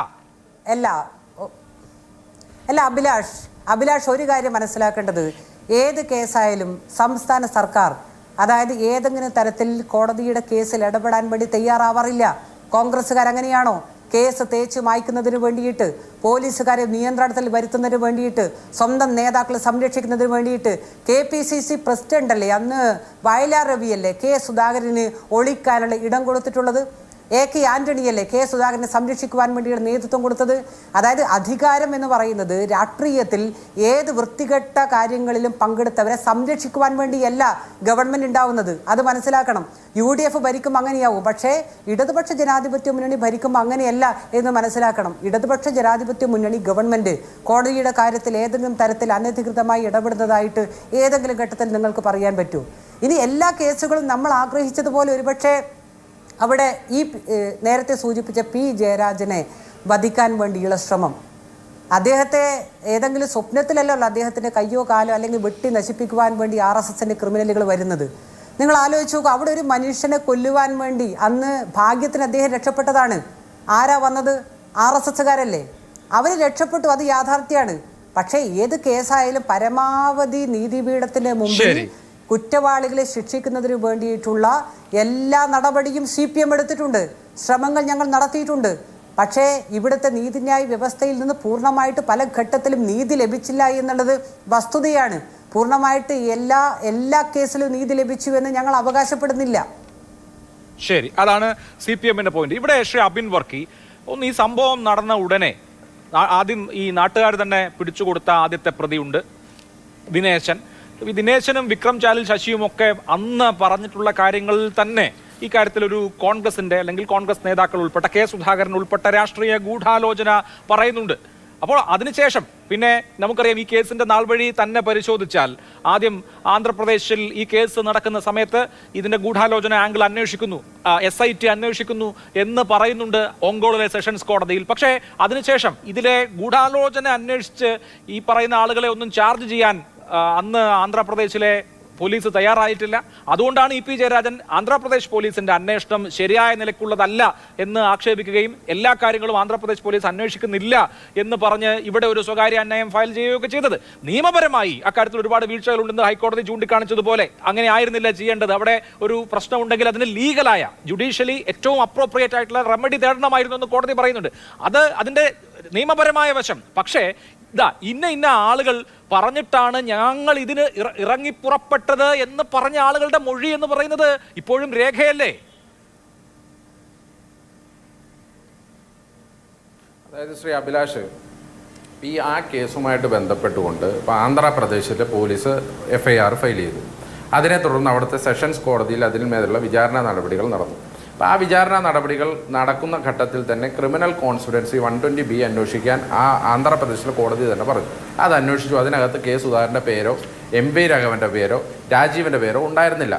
അതിനെ തുടർന്ന് ഇവർ ഹൈക്കോടതിയിൽ പോയി, അവിടെയും രക്ഷ കിട്ടിയില്ല. അതിനെ തുടർന്ന് ഇവർ സുപ്രീം കോടതിയിൽ പോയി, അവിടെയും രക്ഷ കിട്ടിയില്ല. അതിനിടയ്ക്കാണ് മീൻവൈൽ ടൈമിലാണ് ഈ കേരളത്തിൽ ഒരു കേസ് രജിസ്റ്റർ ചെയ്യപ്പെട്ട അതിന്മേൽ അന്വേഷണം നടത്തിയത്. ശരി, ഇപ്പം അങ്ങനെ ഒരു ഗൂഢാലോചന, ഇപ്പോൾ ശ്രീമതി PP ദിവ്യ പറഞ്ഞതുപോലെ 94-95 കാലഘട്ടത്തിൽ ഫോൺ റെക്കോർഡ് ഇപ്പോൾ കിട്ടുന്നത് പോലെ ഫോൺ റെക്കോർഡൊക്കെ വളരെ സുലഭമായി അവർക്ക് കിട്ടിയിട്ടുണ്ട് എന്നുണ്ടെങ്കിൽ എന്നാൽ കേരളത്തിലെ പോലീസിനെ അന്വേഷിച്ച് ആ ഗൂഢാലോചന തെളിയിക്കാമായിരുന്നല്ലോ. എന്തുകൊണ്ടാണ് ശ്രീ അഭിലാഷ് ആ ഗൂഢാലോചന തെളിയിക്കാത്ത? ഇപ്പോൾ തൈക്കാട് ഗസ്റ്റ് ഹൗസ് കേന്ദ്രീകരിച്ച് MLA-മാരുടെ പേരുകളിലെടുത്ത് ഇവരുടെ ഈ രാഷ്ട്രീയ ആരോപണം, കാരണം ഇവർ ഉയർത്തിവിടുന്ന പടച്ചുവിടുന്ന ഈ കഥയ്ക്കനുസരിച്ചൊരു ഗൂഢാലോചന നടന്നിരുന്നുവെങ്കിൽ 96, 2001, 2006, 2011, 2016 മുതൽ 2023 വരെ 10-20 കൊല്ലം CPM ഭരിച്ചിട്ട് നിങ്ങൾക്ക് ആ ഗൂഢാലോചന തെളിയിക്കാൻ പറ്റില്ല എന്നുണ്ടെങ്കിൽ പിന്നെ ആ ഗൂഢാലോചന സിദ്ധാന്തം വീണ്ടും ഈ ചാനൽ മുറിയിൽ ചർച്ചയ്ക്ക് കൊണ്ടുവരുന്ന പിന്നെ അതും മാത്രമല്ല അദ്ദേഹം പറയട്ടെ. ദിവ്യ, അങ്ങയുടെ അവസരത്തിൽ ഞാൻ പൂർത്തീകരിച്ചോട്ടെ. ഞാനൊന്ന് പൂർത്തീകരിച്ചോട്ടെ. ഞാൻ താങ്കൾ സംസാരിച്ചില്ല. ഒന്ന്, താങ്കൾ ഈ പറയുന്നത് ഈ EP ജയരാജൻ വധശ്രമ കേസ്, അങ്ങനെ ഒരു വധശ്രമ കേസ് പോലുമില്ല. ശ്രീ അഭിലാഷിന് അറിയാമല്ലോ. കാരണം നിങ്ങൾ ഈ പറയുന്ന പ്രതികളുടെ മേൽ വധശ്രമത്തിന് കേസില്ല. നിങ്ങൾ ഈ പറയുന്ന പ്രതികളുടെ മേൽ 120B-യും 307 വകുപ്പും ചാർത്തിയിട്ട് അത് രണ്ടും കോടതി എടുത്തു കളഞ്ഞു. അവർക്കെതിരെ ആംസ് ആക്ടിലെ 2 വകുപ്പുകൾ ചേർത്ത് മാത്രമാണ് ഇവിടെ കേസെടുത്തിട്ടുള്ളത്. നിങ്ങൾ ഈ വധശ്രമം എന്ന് പറയുന്ന കേസ് പോലും നിലവിലില്ല. ഇനി ആ കേസ് ഉണ്ടാകാത്തത് എന്താണെന്ന് നിങ്ങളുടെ വക്കീലന്മാരോടും നിങ്ങളുടെ കേസ് അന്വേഷിച്ച പോലീസുകാരോടും അന്വേഷിച്ച് നോക്കണം. അതിനൊക്കെ ഞങ്ങളുടെ അടുത്ത് വന്ന് പറഞ്ഞിട്ട് കാര്യമില്ല എന്നുള്ളതാണ്. പിന്നെ പ്രധാനപ്പെട്ട കാര്യം, പിന്നെ ഈ കോൺഗ്രസ് ഭരിക്കുമ്പോൾ ഇവിടെ അക്രമത്തെ പ്രോത്സാഹിപ്പിക്കുന്നു, CPM ഭരിക്കുമ്പോൾ ഞങ്ങളാരും ഇടപെടുന്നില്ല. ശ്രീ PP ദിവ്യ, നിങ്ങളൊക്കെ ഇവിടെ ഇരുന്ന് ഈ മനുഷ്യന്റെ സാമാന്യ ബുദ്ധിയെ ചോദ്യം ചെയ്യരുത്. ഒന്നാമത് കണ്ണൂരിൽ നിന്നല്ലേ നിങ്ങൾ സംസാരിക്കുന്നത്? ഈ കുഞ്ഞനന്തനെ എന്തിന്റെ പേരിലാണ് TP ചന്ദ്രശേഖരൻ വധക്കേസിൽ പ്രതിയാക്കപ്പെട്ടത്? അദ്ദേഹം ആ പ്രതികൾക്ക് സഹായം കൊടുത്തു എന്നുള്ളതിന് പേരിലാണ്. TP ചന്ദ്രശേഖരൻ വധക്കേസിൽ നിങ്ങളുടെ ആളുകൾ CPM-ന്റെ ആജ്ഞാനുവർത്തികൾ നിർദ്ദേശപ്രകാരമാണ് കൊലപാതകം നടന്നത് എന്നുള്ളത് കോടതി വിധി വ്യക്തമാക്കിയിട്ടും കോടതി പ്രതിയാണെന്ന് പറഞ്ഞിട്ടും ഏരിയ സെക്രട്ടറിയും ലോക്കൽ സെക്രട്ടറിയും കോടതി പ്രതിയാണെന്ന് പറഞ്ഞിട്ട് അവരെ സംരക്ഷിക്കുന്ന CPM നാണോ ഉളുപ്പുമില്ലാതെ കോൺഗ്രസിനെ പഴിയാരാൻ വന്നാൽ അതൊക്കെ കേട്ട് വിശ്വസിക്കുന്നവരാണ് കേരളത്തിലെ ജനത എന്നാണോ നിങ്ങൾ വിശ്വസിക്കുന്നത്? അതും മാത്രമല്ല, ഇപ്പൊ P. ജയരാജൻ കേസിനെ കുറിച്ച് നിങ്ങൾ ഒട്ടേറെ വാചാലയാവുന്നുണ്ടല്ലോ. പോയി ദേവസ്വം ബോർഡ് പ്രസിഡന്റ് ഓഫീസിൽ പോയി അന്വേഷിക്കും PP ദിവ്യ. കാരണം എന്താ? ആ വധശ്രമ കേസിലെ പ്രതികളെ കൊണ്ടുവന്ന് പൂവിട്ട് ചുവന്ന മാലയിട്ട് ഓരോ സർക്കാർ മന്ദിരങ്ങളിൽ പാർപ്പിച്ചപ്പോ അന്നൊന്നും നിങ്ങൾക്ക് ഈ വിഷമം ഉണ്ടായില്ലല്ലോ. അന്നൊന്നും നിങ്ങൾ ഈ കേസ് ഇവിടെ പറഞ്ഞ് ഞങ്ങളാരും കേട്ടില്ലല്ലോ. അപ്പോ സ്വയം ചെയ്ത കാര്യങ്ങൾ, ആ കാര്യങ്ങളെ കുറിച്ച് പരിശോധിച്ചിട്ട് വേണം ബാക്കിയുള്ളവരുടെ കയ്യിലോട്ട് വരാൻ എന്ന് മാത്രം പറയാൻ ആഗ്രഹിക്കും. ഒറ്റ കാര്യം വ്യക്തമാണ്, ശ്രീ ജയേന്ദ്രൻ മാഷ് കൊല്ലമായിട്ട് ഞാൻ പൂർത്തീകരിക്കട്ടെ. മറുപടി താങ്കളുടെ സമയത്ത് താങ്കൾ പറഞ്ഞു, താങ്കളുടെ സമയത്ത് താങ്കൾ മറുപടി പറ. 29 കൊല്ലമായിട്ട് K. സുധാകരന് നേരെ നിങ്ങൾ ആരോപിക്കുന്ന ഈ കേസിൽ ഒരു പ്രാവശ്യമെങ്കിലും കുറ്റവാളിയാക്കി വിചാരണ നേരിട്ട് അദ്ദേഹത്തെ നിങ്ങൾക്ക് എന്തുകൊണ്ട് പ്രതിയാക്കാൻ സാധിച്ചില്ല? ഇപ്പൊ നാൽപ്പാടി വാസു കേസ് ഇവിടെ പരാമർശിച്ചു പോയല്ലോ. നാൽപ്പാടി വാസു കേസിൽ കോടതി കൃത്യമായി പറയുന്നത് K. സുധാകരനെ ആക്രമിക്കാൻ വന്നപ്പോ ഗൺമാൻ വെടിവെച്ചു എന്ന അതിന്റെ പേരിലാണ് കോടതി കുറ്റവിമുക്തമാക്കപ്പെട്ടത്. നിങ്ങളുടെ സർക്കാർ ഭരിച്ചില്ലായിരുന്നോ? നിങ്ങൾക്ക് വേണമെങ്കിൽ നിങ്ങളുടെ പോലീസ് അല്ലായിരുന്നോ? നമ്മളാണോ അവിടെ ഏതെങ്കിലും തെളിവുകൾ നശിപ്പിക്കാൻ പോയത്? അപ്പോ നിങ്ങൾ K. സുധാകരനെതിരെ കാലങ്ങളായി കണ്ണൂർ രാഷ്ട്രീയത്തിൽ തുടരുന്ന ആക്രമണമുണ്ട്. അത് ഫിസിക്കലായും മെന്റലായും പൊളിറ്റിക്കലായും ആ 3 ആക്രമണങ്ങൾക്കും K. സുധാകരൻ വിധേയനാക്കപ്പെട്ടിട്ടില്ല. ഇന്ന് അതിന്റെ ഏറ്റവും അവസാനത്തെ സക്സസ് സ്റ്റോറിയാണ്. നിങ്ങൾ അക്രമത്തിന് എത്രമാത്രം ഇരയാക്കാൻ ശ്രമിച്ചാലും അതിനെയൊക്കെ വകഞ്ഞു വെച്ചുകൊണ്ട്, അതിനെയൊക്കെ കവച്ചു വെച്ചുകൊണ്ട് K. സുധാകരൻ കേരള രാഷ്ട്രീയത്തിൽ അതിശക്തനായി തുടരുന്നു എന്നുള്ളതാണ് ഇന്നത്തെ കോടതി വിധിയിൽ നിന്ന് വ്യക്തമാകുന്നത്. ശരി, ഓക്കെ. ശ്രീ ജയചന്ദ്രൻ, ഇവിടെ ഇപ്പോ ഏറ്റവും പ്രധാനപ്പെട്ട കാര്യമായി നമ്മൾ ചർച്ച ചെയ്യുന്നത് അഭിലാഷ്, അതിലെ ഒരു കാര്യം എന്താണ്? ഒരു കാര്യം അതിലെ അബിൻ വർക്കി പറഞ്ഞ കാര്യത്തിൽ അബിൻ വർക്കി ഇങ്ങനെ അതായത് ആക്ഷേപിച്ചുകൊണ്ട് ഒറ്റയടിക്ക് അങ്ങ് പറഞ്ഞ് അവസാനിപ്പിക്കേണ്ട. കാരണം അബിൻ വർക്കി കോൺഗ്രസിന്റെ ഓഫീസിൽ അടിച്ചു വരുന്ന പെണ്ണിനെ ബലാത്സംഗം ചെയ്ത് കൊന്നിട്ട് കുളത്തിൽ കെട്ടിത്തൂക്കിയിട്ടുള്ള രാഷ്ട്രീയ പാരമ്പര്യം നിങ്ങൾക്ക്. തൃശ്ശൂരിൽ കോൺഗ്രസിന്റെ സജീവ പ്രവർത്തകനെ സ്വന്തം പാർട്ടി പ്രവർത്തകരെ കാര്യം പറയട്ടെ, ഞാൻ പറയട്ടെ,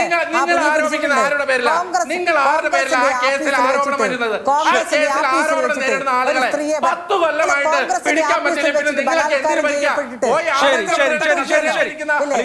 തൃശ്ശൂരിൽ ഓരോ കേസും അങ്ങോട്ടും പറയാതെ തീരില്ല. ഓരോ കേസും അങ്ങോട്ടും ഇങ്ങോട്ടും പറയാതെന്നാൽ ഇത് തീരില്ല. വിളിച്ചു പറയണ്ട. അബിൻ വർക്കി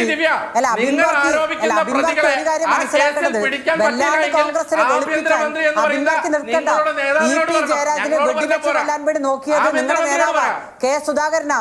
ജനങ്ങൾക്കറിയാം, ഓരോ കേസും പറഞ്ഞു നിർത്തിച്ചാൽ എവിടെ എത്തില്ല. അതുകൊണ്ട് നമുക്ക് ഇപ്പോഴത്തെ കേസിലേക്ക് പരിമിതപ്പെടുന്നതാകും നല്ലത്. കാരണം ഇപ്പൊ ഞാൻ രണ്ടുപേരിലേക്ക് വരാം. നമുക്ക് ഈ കേസിലേക്ക് പരിമിതപ്പെടുന്നതാവും നല്ലത്. ഓരോ കേസിനെ കുറിച്ച് കൊടുത്ത് ചർച്ച ചെയ്യാൻ പോയാൽ നമുക്ക് ഈ ദിവസം തീരില്ല. ഞാൻ വരാം, രണ്ടുപേരിലേക്ക് വരാം.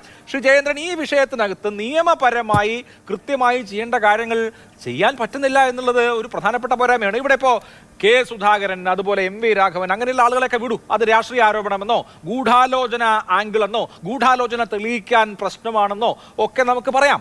പക്ഷെ ഈ ഡയറക്റ്റ് ആക്ഷനിൽ പങ്കെടുത്ത ആളുകളുണ്ടല്ലോ, ശശി കൊല്ലപ്പെട്ടു, പിന്നീട് ദിനേശൻ ഉണ്ടല്ലോ, ദിനേശന്റെ മുകളിൽ ചുമത്തിയ 120B പോലും പിന്നീട് അപ്പലേറ്റ് കോടതി, സെഷൻസ് കോടതിയിൽ നിന്ന് മുകളിലേക്ക് പോകുമ്പോൾ പിന്നീട് അപ്പലേറ്റ് കോടതി എടുത്തു കളഞ്ഞിട്ടുണ്ട്. എന്ന് പറഞ്ഞാൽ ഡയറക്റ്റ് ആക്ഷനിൽ പങ്കെടുത്ത ആളുകൾക്ക് പോലും ശിക്ഷ വാങ്ങിച്ചു കൊടുക്കാൻ കഴിയുന്നില്ല എന്നുള്ള നിലയിലുള്ള ഒരു കേസിനകത്ത് ഒരു പ്രധാനപ്പെട്ട രാഷ്ട്രീയ നേതാവിനെ അതിന്റെ ഗൂഢാലോചനയിൽ പ്രതിയാക്കി ഈ കേസിൽ വീണ്ടും വിചാരണാ ഘട്ടത്തിലേക്ക് കൊണ്ടുവരിക എന്നൊക്കെ പറയുന്നത് നിയമപരമായി നടക്കുന്ന കാര്യമല്ലല്ലോ.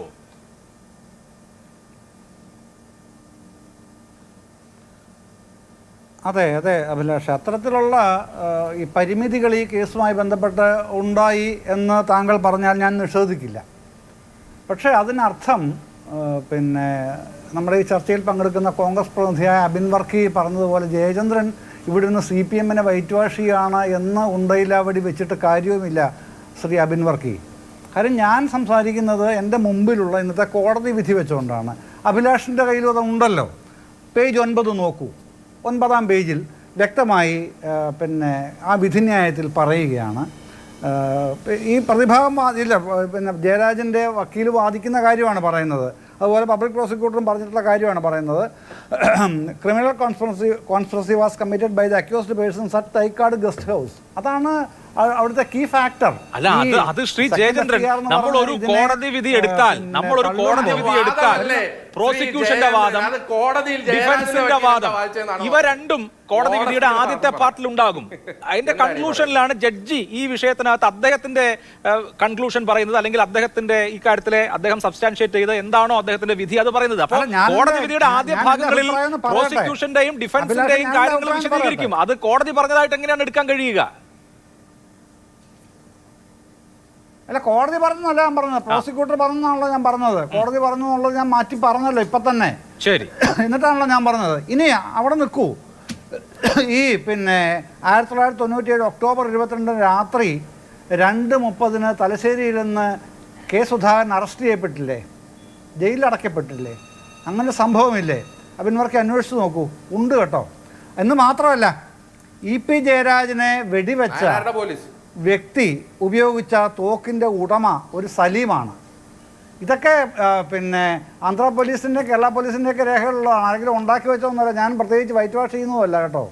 എന്താണ്, ആരാണ് ഈ സലിം, എന്താണ് കെ സുധാകരനുമായിട്ടുള്ള ബന്ധം, ഇത് അന്വേഷിക്കുകയാണ് ആന്ധ്ര പോലീസ് ചെയ്യുന്നത്. അപ്പോൾ അവിടുത്തെ സാക്ഷി, അല്ല താങ്കളോട് പറഞ്ഞോട്ടെ, പിന്നെ അപ്പോൾ അവിടെ സാക്ഷിയായ ഒരു ജയകൃഷ്ണനുണ്ട്. ഈ ജയകൃഷ്ണനെ പിന്നെ ക്രൈംബ്രാഞ്ച് DYSP ജോഷുവയും കൻ്റോൺമെൻറ്റ് ACP മുകുന്ദനും അന്ന് വിരട്ടിയതായി വലിയ വാർത്തകൾ വന്നിരുന്നല്ലോ. ഇത്തരത്തിലുള്ള കാര്യങ്ങളൊക്കെ ആ സമയത്ത് നടക്കുന്നുണ്ട്. അതുകൊണ്ട് ഈ കേസ്, ഞാൻ പറഞ്ഞത്, ഞാൻ തുടക്കം മുതലേ പറയുന്ന ഈ ചർച്ചയിൽ പറയുന്ന ഒറ്റ കാര്യമേ ഉള്ളൂ. ഇതിൻ്റെ അകത്ത് സുധാകരനെതിരെ CPM കെട്ടിച്ചമച്ച കള്ളക്കേസാണ് ഈ ജയരാജന്, VP ജയരാജനേറ്റ വെടി. ഇപ്പോഴും അദ്ദേഹം കൊണ്ടു നടക്കുന്ന അതിലൊരു വെടിയുണ്ടല്ലോ. അതൊക്കെ CPMൻ്റെ കള്ളക്കഥയാണെന്നൊക്കെ പറയുന്ന നിങ്ങളുടെ നിലപാടിനോടാണ് ഞാൻ ശക്തിയായി വിയോജിക്കുന്നത്. കേസ് തോറ്റിട്ടുണ്ടാവും, നമുക്കറിയാം. ഇന്നത്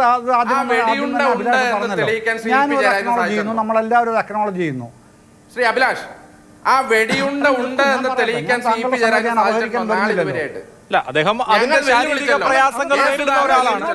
ഏത് ഹോസ്പിറ്റലിൽ, ഈ ലോകത്തിലെ ഏത് ഹോസ്പിറ്റലിൽ അബിൻവർക്കി നിൽക്കൂ.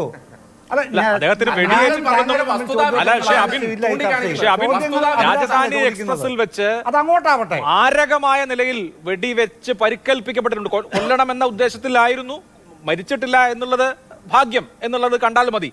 അതിനപ്പുറത്ത് അതിമാരകമായ നിലയിൽ ആക്രമിക്കപ്പെട്ട ആളാണ് EP ജയരാജൻ. അത് നമുക്ക് വസ്തുതയല്ല എന്ന് പറയാൻ കഴിയില്ല. അതുണ്ടായ സംഭവമാണ്, അത് ഇല്ലാതാക്കാനും പറ്റില്ല.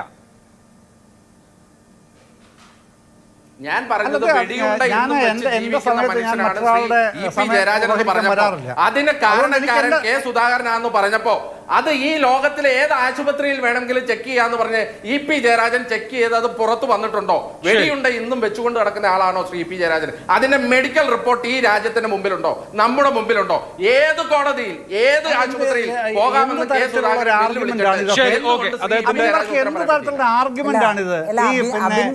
മൃഗാധിപത്യം നടക്കുന്ന രാജ്യമൊന്നുമല്ല ഇന്ത്യയും കേരളമൊന്നും. മൃഗാധിപത്യമൊന്നുമല്ല, ജനാധിപത്യം തന്നെയാണ് ഇവിടെ. അത് മനസ്സിലാക്കണം. ശരി, ഓക്കെ. കേരളമൊന്നും ജനാധിപത്യം തന്നെയാണ്. എവിടെയാണ് തെളിയിക്കാമോ? തെളിയിക്കേണ്ടത്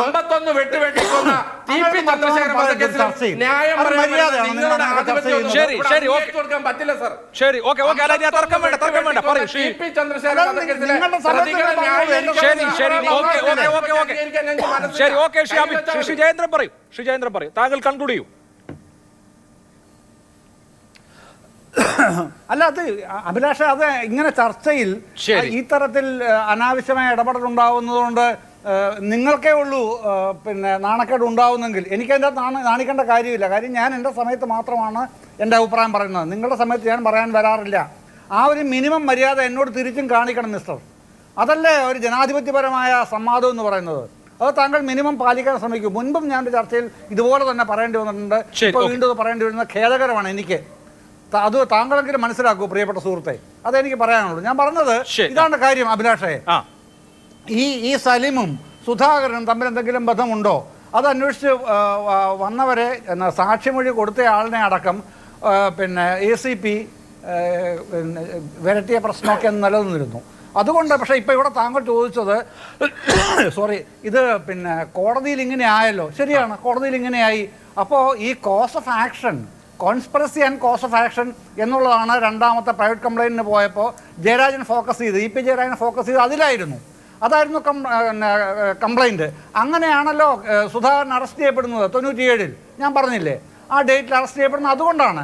cos of action and conspiracy Thycaud guest ഹൗസിൽ റൂം നമ്പർ 107, 103. EM അഗസ്ത്യയുടെ പേരിൽ കള്ളപ്പേരിൽ യാത്ര ചെയ്തത് പിന്നെ ശ്രീമതി പി ദിവ്യ ഇപ്പോൾ പറഞ്ഞല്ലോ ഇവിടെ. അതും തെളിവുകളായി ഉണ്ട്, നമ്മുടെ മുമ്പിൽ ഉള്ളതാണ്. അപ്പോൾ അത് തെളിയിക്കപ്പെട്ടത് എങ്ങനെയാണെന്നറിയാമോ? EM അഗസ്ത്യയുടെ പേരിലാണ് ഈ കള്ളയാത്ര ചെയ്യുന്നതെങ്കിലും 2 അകമ്പടിക്കാർ പോലീസുകാർ അവിടെയാണ് പിടി വീണത്. അപ്പോൾ അവരോട് ചോദിച്ചപ്പോൾ അവർ പറഞ്ഞു ഞങ്ങൾ കെ സുധാകരനെ അകമ്പടി സേവിക്കുകയാണെന്ന് പറഞ്ഞപ്പോഴാണ് ഇത് പൊളിയുന്നത്. ഇതൊക്കെ ഉണ്ടായിട്ടുണ്ട്. അപ്പോൾ അത്തരത്തിൽ ഈ പറയുന്ന കോസ് ഓഫ് ആക്ഷൻ, കോൺസ്പിറസിയുടെ കോസ് ഓഫ് ആക്ഷൻ ഉണ്ടാവുന്നത് ശ്രീദേവിയിലാണ്. പിന്നെ 107, 103 ഗസ്റ്റ് ഹൗസിൽ നമ്മുടെ തൈക്കാട് ഗസ്റ്റ് ഹൗസിലുണ്ട്. അതൊന്ന് ഒരു മുറി EM അഗസ്ത്യയുടെ പേരിലുള്ള ഒന്ന് സുധാകരനുമാണ് എടുത്തിരുന്നത്. ഇതൊക്കെ ഉണ്ട്. പക്ഷേ കോടതിയിൽ ആ തരത്തിലല്ല അതിനെ നോക്കിയത്, സാങ്കേതികത്വം. ആ സാങ്കേതികത്വമാണ് കോടതി വിധിയിൽ എടുത്ത് പറഞ്ഞിട്ടുള്ളത്. ശരി, ഓക്കെ. അങ്ങനെ സാങ്കേതികത്വത്തിന്റെ പേരിൽ അല്ലെങ്കിൽ സാങ്കേതികത്വത്തിന്റെ നൂലാമാലയിൽ മാത്രമാണോ ഇന്ത്യൻ നീതിന്യായ സംവിധാനം വിധി പറയുക? ഒരൊറ്റ സെക്കൻഡ്, ഞാൻ അങ്ങേക്ക് വരാം ശ്രീ അബിൻ. എന്തായാലും കേസ് ഇനിയും മുന്നോട്ട് പോകാറില്ല. പക്ഷെ KC ഉമേഷ് ബാബു, എന്തുകൊണ്ടാണ് പ്രമാദമായ കണ്ണൂരിലെ വലിയ കേസുകളിൽ പോലും ഇങ്ങനെ സംഭവിക്കുന്നത്? താങ്കൾ തന്നെ നേരത്തെ പി ജയരാജൻ വധശ്രമ കേസ് പറഞ്ഞു. ഇത് ഇ പി ജയരാജൻ വധശ്രമ കേസാണ്. ഇതിലെ ഈ പറഞ്ഞ കൊലശ്രമത്തിൽ പങ്കെടുത്തിട്ടുള്ള ആളുകൾക്ക് പോലും മതിയായ ശിക്ഷ കിട്ടിയിട്ടില്ല എന്നുള്ളത് വേറെ കാര്യം. സ്വന്തം നിലയിലൊക്കെ CPM നീതി നടപ്പാക്കുന്നുണ്ടാവും, അത് വേറൊരു വിഷയം. അതിനേക്കാൾ വലിയ പ്രമാദമായ വിഷയമായിരുന്നു KT ജയകൃഷ്ണൻ മാസ്റ്ററെ സ്കൂളിൽ പഠിപ്പിക്കുന്ന കുട്ടികളുടെ മുമ്പിലിട്ട് അരുംകൊല ചെയ്ത അതിഭീകരമായ സംഭവം. ആ കേസ് സുപ്രീം കോടതിയിൽ പോയപ്പോൾ ഒരു പ്രതി ഒഴിച്ച് ബാക്കി എല്ലാവരെയും കോടതി വെറുതെ വിടുകയാണ് ചെയ്തത് എന്നുള്ളത് നമ്മുടെ ചരിത്രമാണ്, സമീപകാല ചരിത്രമാണ്. അപ്പോൾ ഇത്രയും നാടിനെ നടുക്കുന്ന സംഭവങ്ങളിൽ പോലും പ്രതികൾ രക്ഷപ്പെടുന്നു ആത്യന്തികമായി എന്നുള്ള നില എന്തുകൊണ്ടാണ് വരുന്നത്? അല്ല, അത് നേരത്തെ അതിലൊക്കെ ശ്രീമതി പി ദിവ്യ എന്നെ കുറിച്ച് എന്തൊക്കെ പറയുന്നുണ്ടായിരുന്നു, ഞാനത് ശ്രദ്ധിക്കുകയില്ല. കാരണം അവർക്ക് ഒരു സന്തോഷം, ഒരു ആവേശത്തിന്റെ പുറത്ത് എന്നെ എന്തെങ്കിലും പറഞ്ഞിട്ട് സന്തോഷിക്കുന്നുണ്ടെങ്കിൽ അങ്ങനെ ചെയ്യണം. ഞാൻ അതൊന്നുമല്ല പറഞ്ഞതെന്ന് അഭിലാഷിനും ഇത് കേട്ടു നിൽക്കുന്ന ഈ മാതൃഭൂമിയുടെ പ്രേക്ഷകർക്കും അറിയാം. 90കളിൽ അത് മാത്രമല്ല, അവർ അതിനിടയിൽ പറഞ്ഞിട്ടുള്ള ഒരു വസ്തുതാവിരുദ്ധമായ കാര്യവും തിരുത്തണം. കണ്ണൂരിലെ ബോംബ് രാഷ്ട്രീയവും അതിന്റെ രക്തസാക്ഷിത്വം ഒക്കെ സുധാകരനൊക്കെ വളരെ മുമ്പുണ്ടാവുന്നുണ്ട്. 70കളിലാണ് കൊളങ്ങരത്ത് രാഘവൻ എന്ന് പറയുന്ന CPM-ന്റെ വളരെ ഉശിരനായ ഒരു പ്രവർത്തകനെ ഈ പറയുന്ന പെരളശ്ശേരി കോട്ടത്തെ BD ബ്രാഞ്ചിൽ ബോംബെറിഞ്ഞ് കൊല്ലുന്നത്. ഇത് പഴയതാണ്. അപ്പൊ അതുകൊണ്ട് അവർക്ക് ഒരു ദിവസത്തെ വേണ്ടി രാഷ്ട്രീയം ഉണ്ടാക്കരുത്. അതാണ് ഇന്നത്തെ ആവശ്യത്തിന് വേണ്ടി, ഇന്ന് രാത്രിയത്തെ ആവശ്യത്തിന് വേണ്ടിയിട്ടുള്ള രാഷ്ട്രീയവും ചരിത്രവും ഒക്കെ ഉണ്ടാവേണ്ടത്. അപ്പൊ അതുകൊണ്ട് കണ്ണൂരിലെ ബോംബ് രാഷ്ട്രീയമൊക്കെ ഞാൻ നേരിട്ട്, എനിക്ക് അത് ഈ പറയുന്ന കാലത്തൊക്കെ ഞാൻ ഈ നാട്ടിലുണ്ട്. അപ്പൊ അതുകൊണ്ട് സഖാവ് കൊളങ്ങരത്ത് രാഘവൻ എന്ന് പറയുന്ന ഉശിരനായ ബീഡി തൊഴിലാളിയെ ഈ അദ്ദേഹത്തിന്റെ BD ബ്രാഞ്ചിലേക്ക്, ബീഡി തെറുപ്പ് തൊഴിലാളികൾക്കിടയിലേക്ക് ബോംബെറിഞ്ഞ് വധിച്ച സംഭവമൊക്കെ 70കളിൽ തന്നെ ഉണ്ടായിട്ടുണ്ട്. ബോംബ് രാഷ്ട്രീയമൊക്കെ കണ്ണൂരിൽ വളരെ മുമ്പാണ്. അതൊന്നും ഈ പറയുന്ന ഒരു ദിവസത്തെ ഈ പത്രക്കാരൊക്കെ ചെയ്യുന്ന പോലെ അങ്ങനെ ചെയ്യരുത്. അപ്പൊ അതുകൊണ്ട് ഞാൻ പറയുന്നത് ഈ പ്രശ്നം വലിയ പ്രശ്നമാണ്. 90കളിലെ ഈ സംഘർഷത്തിൽ ഉണ്ടായിരുന്ന ഗൂഢാലോചനയുടെ പിറകിൽ പലരും ഉണ്ട്. ഉദാഹരണത്തിന് MV രാഘവന് ഒരു റോൾ ഉണ്ടായിരുന്നില്ല ആ കാലത്തെ കണ്ണൂർ രാഷ്ട്രീയത്തിൽ, CPM വിരുദ്ധ രാഷ്ട്രീയത്തിൽ ഒരു റോൾ ഉണ്ടായിരുന്നു. ഈ കേസുകളൊന്നും യാദൃശ്ചികമായിട്ട് വിട്ടുപോകുന്ന ഞാൻ വിചാരിക്കുന്നില്ല. കുറെ കൊടുക്കൽ വാങ്ങലുകളുണ്ട്. ഉദാഹരണത്തിന് നേരത്തെ ഈ പറയുന്ന അബിൻ വർക്ക് ചോദിച്ചത് വളരെ വാലിഡ് ആയിട്ടുള്ള ഒരു പോയിന്റാണ്. നിയമപരമായിട്ട് സുധാകരൻ തോക്ക് വാങ്ങിച്ചു എന്ന് പറഞ്ഞ ആൾ കേസ് പ്രതിയായില്ല, എങ്ങനെ വന്നു? ഈ പറയുന്ന MV രാഘവൻ ഇപ്പൊ ആരുടെ ഈ MV രാഘവൻ അനുസ്മരണം CPM-ന്റെ സംസ്ഥാന സെക്രട്ടറിമാരാണ് കണ്ണൂർ ഉദ്ഘാടനം ചെയ്യുന്നത്. ഈ സംഘർഷം ഒക്കെ നടക്കുമ്പോൾ ഞാൻ ഈ പറയുന്ന ഞങ്ങൾ കണ്ണൂരിലെ പൊതുപ്രവർത്തകരായിട്ടുണ്ട്. ഈ പറയുന്ന ചെറുപ്പക്കാരായിട്ടുള്ള ആളുകൾക്ക് ഒരു പക്ഷേ അറിയണ്ടാവില്ല. ഞാൻ പറഞ്ഞില്ലേ, ഈ രക്തവും ഈ വെടിമരുന്നും ഒക്കെ കണ്ടുവന്ന മനുഷ്യരുടെ കൂട്ടത്തിലുണ്ടായിരുന്ന ഒരാളാണ് ഞാൻ. എന്നെ സംബന്ധിച്ചത് കെട്ടുകഥയോ പണ്ടാരോ പറഞ്ഞു തന്നതോ ഇന്നത്തെ രാത്രിയത്തെ ഈ പറയുന്ന ചർച്ചയെ ജയിക്കാൻ വേണ്ടി പറയുന്ന പോയിന്റും അല്ല, നേരിട്ട് കണ്ടതാണ് ഞാൻ. അപ്പൊ അതുകൊണ്ട് ഈ MV രാഘവനെ അന്ന് ഈ ശത്രുപക്ഷത്തെ ഈ പറയുന്ന കെ സുധാകരൻ കുറ്റവാളിയാണെങ്കിൽ അദ്ദേഹത്തോട് തോൾ ചേർന്ന് നിന്നിരുന്ന ഒരു രാഷ്ട്രീയക്കാരനാണ് CPM വിരുദ്ധ രാഷ്ട്രീയത്തിൽ MV രാഘവൻ എന്ന് പറയുന്ന മനുഷ്യൻ. അദ്ദേഹത്തെ ഇപ്പൊ അദ്ദേഹത്തിന്റെ അനുസ്മരണം CPM ആണ് നടത്തുന്നത്. കാര്യങ്ങൾ എവിടെ എത്തിയിട്ടുണ്ട്? കേസുകൾ തുടരെ വിട്ടുപോവുക ചെയ്തിട്ടുള്ളത്. ഇതാണ് ഈ നിലയിൽ എത്ര കേസുകൾ വിട്ടുപോയിട്ടുണ്ട്. അതിന്റെ പുറകിൽ ഇത് മാത്രമല്ല, കണ്ണൂരിലെ കേസ് മാത്രമല്ല, തൃശ്ശൂരിലെ കേസ്, അതിന്റെ പുറകിൽ നടന്നിട്ടുള്ള അന്തർനാടകങ്ങൾ. ഇപ്പൊ ഏറ്റവും ഒടുവിൽ TP കേസിന്റെ ഉന്നതതല ഗൂഢാലോചന സംബന്ധിച്ചിട്ടുള്ള വെളിപ്പെടുത്തലുകളും അതിന് ഈ പറയുന്ന അന്നത്തെ ആഭ്യന്തര വകുപ്പ് മന്ത്രിയായിരുന്ന തിരുവഞ്ചൂർ രാധാകൃഷ്ണൻ പറയുന്ന ഒരു ഉള്ളടക്കവും ഇല്ലാത്ത മറുപടികൾ ഞങ്ങൾ കേൾക്കുന്നുണ്ട്. എനിക്കൊക്കെ നേരിട്ട് അറിയാവുന്ന കുറെ കാര്യമുണ്ട്. ഞാൻ ഇതിനൊന്നും പുറകെ ഇപ്പൊ തൽക്കാലം ഇറങ്ങാൻ ഉദ്ദേശിച്ചിട്ടില്ല. തീർച്ചയായും അങ്ങനെ പല കഥകൾ സംസാരിക്കുന്നുണ്ട് കണ്ണൂർ രാഷ്ട്രീയം. എന്തായാലും EP ജയരാജൻ വധശ്രമ കേസിൽ ഇന്നൊരു നിർണായകമായ വഴിത്തിരിവുണ്ടായിരിക്കുന്നു. K സുധാകരൻ ഡിസ്ചാർജ് ചെയ്യപ്പെട്ടിരിക്കുന്നു. അതാണ് നമ്മൾ ചർച്ച ചെയ്യുന്നത്. ഇനി ശ്രീമതി PP ദിവ്യയിലേക്കാണ്.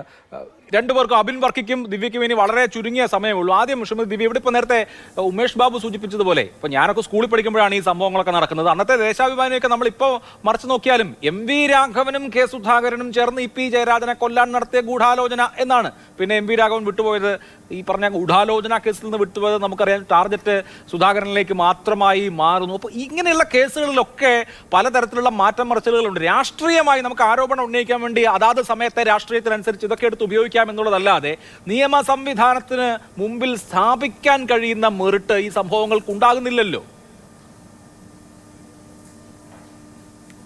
അല്ല, അതിൽ അഭിലാഷ്, ഇതിൽ പങ്കെടുത്തൊരു പ്രതിക്ക് ശിക്ഷ വിധിച്ചിട്ടുണ്ട്. അദ്ദേഹം 19 വർഷമായിട്ട് ജയിലിലാണ്. ഒന്ന്, ദിനേശൻ ഇപ്പോൾ ജയിലിലാണ്.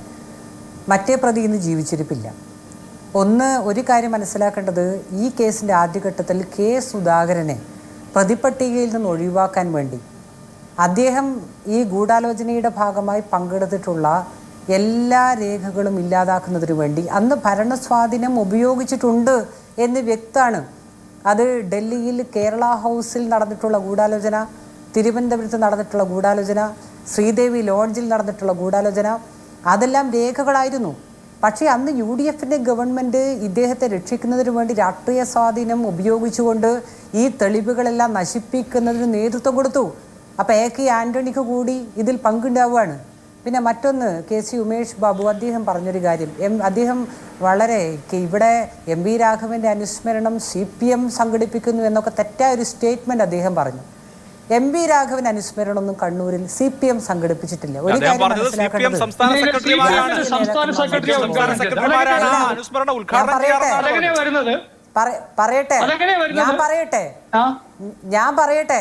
അതായത് രാഷ്ട്രീയ നേതാക്കൾ, അത് ഏത് രാഷ്ട്രീയ പാർട്ടി ആയാലും അതിന്റെ സംസ്ഥാനത്ത്, ഞാൻ പറഞ്ഞ് അവസാനിപ്പിക്കട്ടെ, അസ്വസ്ഥത വേണ്ട, രാഷ്ട്രീയ പാർട്ടിയുടെ ഏത് നേതാക്കന്മാർ മരണപ്പെട്ടാലും അതിന്റെ അനുസ്മരണ പരിപാടിയായാലും അനുശോചന പരിപാടിയായാലും അവിടെയെല്ലാം CPMന്റെ പ്രതിനിധികളെ ക്ഷണിച്ചാൽ ഞങ്ങൾ പോവാറുണ്ട്. അത് ഏത് രാഷ്ട്രീയ പാർട്ടിയുടെ നേതാക്കന്മാർ മരണപ്പെട്ടാൽ അതിന്റെ അനുശോചനമായാലും അനുസ്മരണമായാലും ഞങ്ങൾ ക്ഷണിച്ചാൽ പോവാറുണ്ട്. അല്ല എന്ന് ആർക്കെങ്കിലും പറയാൻ പറ്റുമോ? പിന്നെ അബിൻ വർക്കിക്ക് വലിയ സംശയമാണ്. ഇനി വെടി തന്നെ വെച്ചിട്ടുണ്ടോ എന്ന് സംശയമാണ്. അബിൻ വർക്കിയുടെ സംശയം ഒന്ന് തീർത്തു കൊടുക്കേണ്ടതുണ്ട്. ആശുപത്രി രേഖകളുണ്ട്, പത്രവാർത്തകളുണ്ട്, ദൃശ്യങ്ങളുണ്ട്. അതെല്ലാം അബിൻ വർക്കി ഒന്ന് അന്വേഷിച്ചാൽ മനസ്സിലാകും. കാരണം ഇതൊന്നും മനസ്സിലാകാതെ സംശയമൊന്നും അബിൻ വർക്കിക്ക് വേണ്ട. അതായത് ജനങ്ങളുടെ കോടതിയിൽ K സുധാകരൻ ഇതിൽ പ്രതിയാണ്. K സുധാകരനോട് പേഴ്സണലായി ചോദിച്ചാൽ നിങ്ങളുടെ ഒരു വലിയ വേദന പറയാൻ പറഞ്ഞാൽ അദ്ദേഹം പറയാം, ഒരു പക്ഷേ ഈ കേസിൽ കുടുങ്ങിയപ്പോൾ, അതായത് EP ജയരാജൻ വധശ്രമ കേസിൽ കുടുങ്ങിയപ്പോൾ AK ആന്റണി എന്നെ സഹായിക്കാൻ വേണ്ടി ഒന്നും ചെയ്തില്ല എന്ന് അദ്ദേഹം പറയുമെന്നാണ് ഞാൻ വിചാരിക്കുന്നത്. ശ്രീ അബിൻ വർക്കി, ഇവിടെ ഉയർന്ന വാദങ്ങൾക്ക് താങ്കൾക്ക് ഒരു മറുപടി പറയാം, നമുക്ക് സമയത്തിന് ചുരുക്കമുണ്ട്. തീർച്ചയായിട്ടും. അപ്പോൾ ഒന്നാമത്തെ കാര്യം, ഇപ്പം ഇവർ ഈ പറയുന്ന എല്ലാ സിദ്ധാന്തങ്ങളും കോൺസ്പിറസിയുമായി ബന്ധപ്പെട്ടുകൊണ്ടാണ്. ഈ കോൺസ്പിറസി നടക്കുന്നത് തിരുവനന്തപുരം തൈക്കാട് ഗസ്റ്റ് ഹൗസിലാണെന്നാണ് ഇവർ പറയുന്നത്, ശ്രീദേവി ടൂറിസ്റ്റ് ഹോമിലും. 95-ന് ശേഷം കൃത്യം 1 കൊല്ലം കഴിഞ്ഞപ്പോൾ നായനാറിൻ്റെ മന്ത്രിസഭ വന്നു. 96 മുതൽ 2001 വരെ സമയമുണ്ടായിരുന്നു. നിങ്ങൾക്ക് അന്വേഷിച്ചിട്ട് ഒരു തുമ്പും തരിമ്പും കിട്ടിയില്ല. 2006 മുതൽ 2011 വരെ അന്വേഷിച്ചു, ഒരു തുമ്പും തരിമ്പും കിട്ടിയില്ല. 2016 മുതൽ 2024 വരെ ഇപ്പോൾ അന്വേഷിച്ചുകൊണ്ടിരിക്കുക, ഒരു തുമ്പും തരിമ്പും കിട്ടിയില്ല.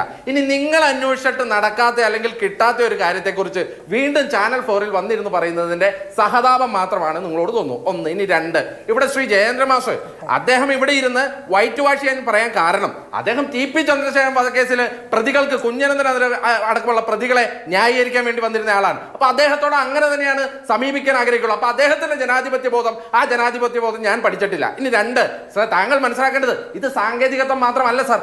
കാരണം 2 FIR ചാർജ് ചെയ്യാൻ നിയമവ്യവസ്ഥയിൽ അധികാരമുണ്ട്. ശ്രീ അഭിലാഷ് ആ കോടതി വിധി മുഴുവൻ വായിച്ചല്ലോ. 36 പേജിന്റെ കോടതി വിധിയിൽ കൃത്യമായി നിർമ്മൽ സിംഗ് അടക്കമുള്ള കേസുകളിൽ പറയുന്നത് വലിയ രീതിയിലുള്ള കോൺസ്പിറസി ഉണ്ടെങ്കിൽ, വലിയ രീതിയിലുള്ള ഗൂഢാലോചന നടന്നിട്ടുണ്ടെങ്കിൽ 2 FIR ഫയൽ ചെയ്യാം. പക്ഷേ അങ്ങനെയൊന്നും ഈ കേസിൽ നടന്നിട്ടില്ല എന്ന് ബഹുമാനപ്പെട്ട കേരള ഹൈക്കോടതി പറഞ്ഞിരിക്കുകയാണ്. എന്ന് പറഞ്ഞാൽ സാങ്കേതികത്വമല്ല, മെറിറ്റിന്റെ അടിസ്ഥാനത്തിലാണ് കോൺസ്പിറസി എന്ന് പറയുന്ന നിങ്ങളുടെ തിയറി അത് തന്നെ ഇല്ലാതായിരിക്കുകയാണ്. അതിന്റെ അടിസ്ഥാനത്തിലാണ് ബഹുമാനപ്പെട്ട ഹൈക്കോടതി കെ സുധാകരനെ കുറ്റവിമുക്തനാക്കപ്പെട്ടത്. തയ്യാറായിട്ടില്ല. അതാണ് ശരി, കൂടുതൽ നിയമ പോരാട്ടങ്ങളിലേക്ക് പോകും. നമുക്കത് ചർച്ച ചെയ്യാം. വളരെ നന്ദി. എന്റെ 4 പാനലിസ്റ്റുകൾക്കും സൂപ്പർ പ്രൈം ടൈമിന്റെ സമയം അവസാനിക്കുകയാണ്. നന്ദി.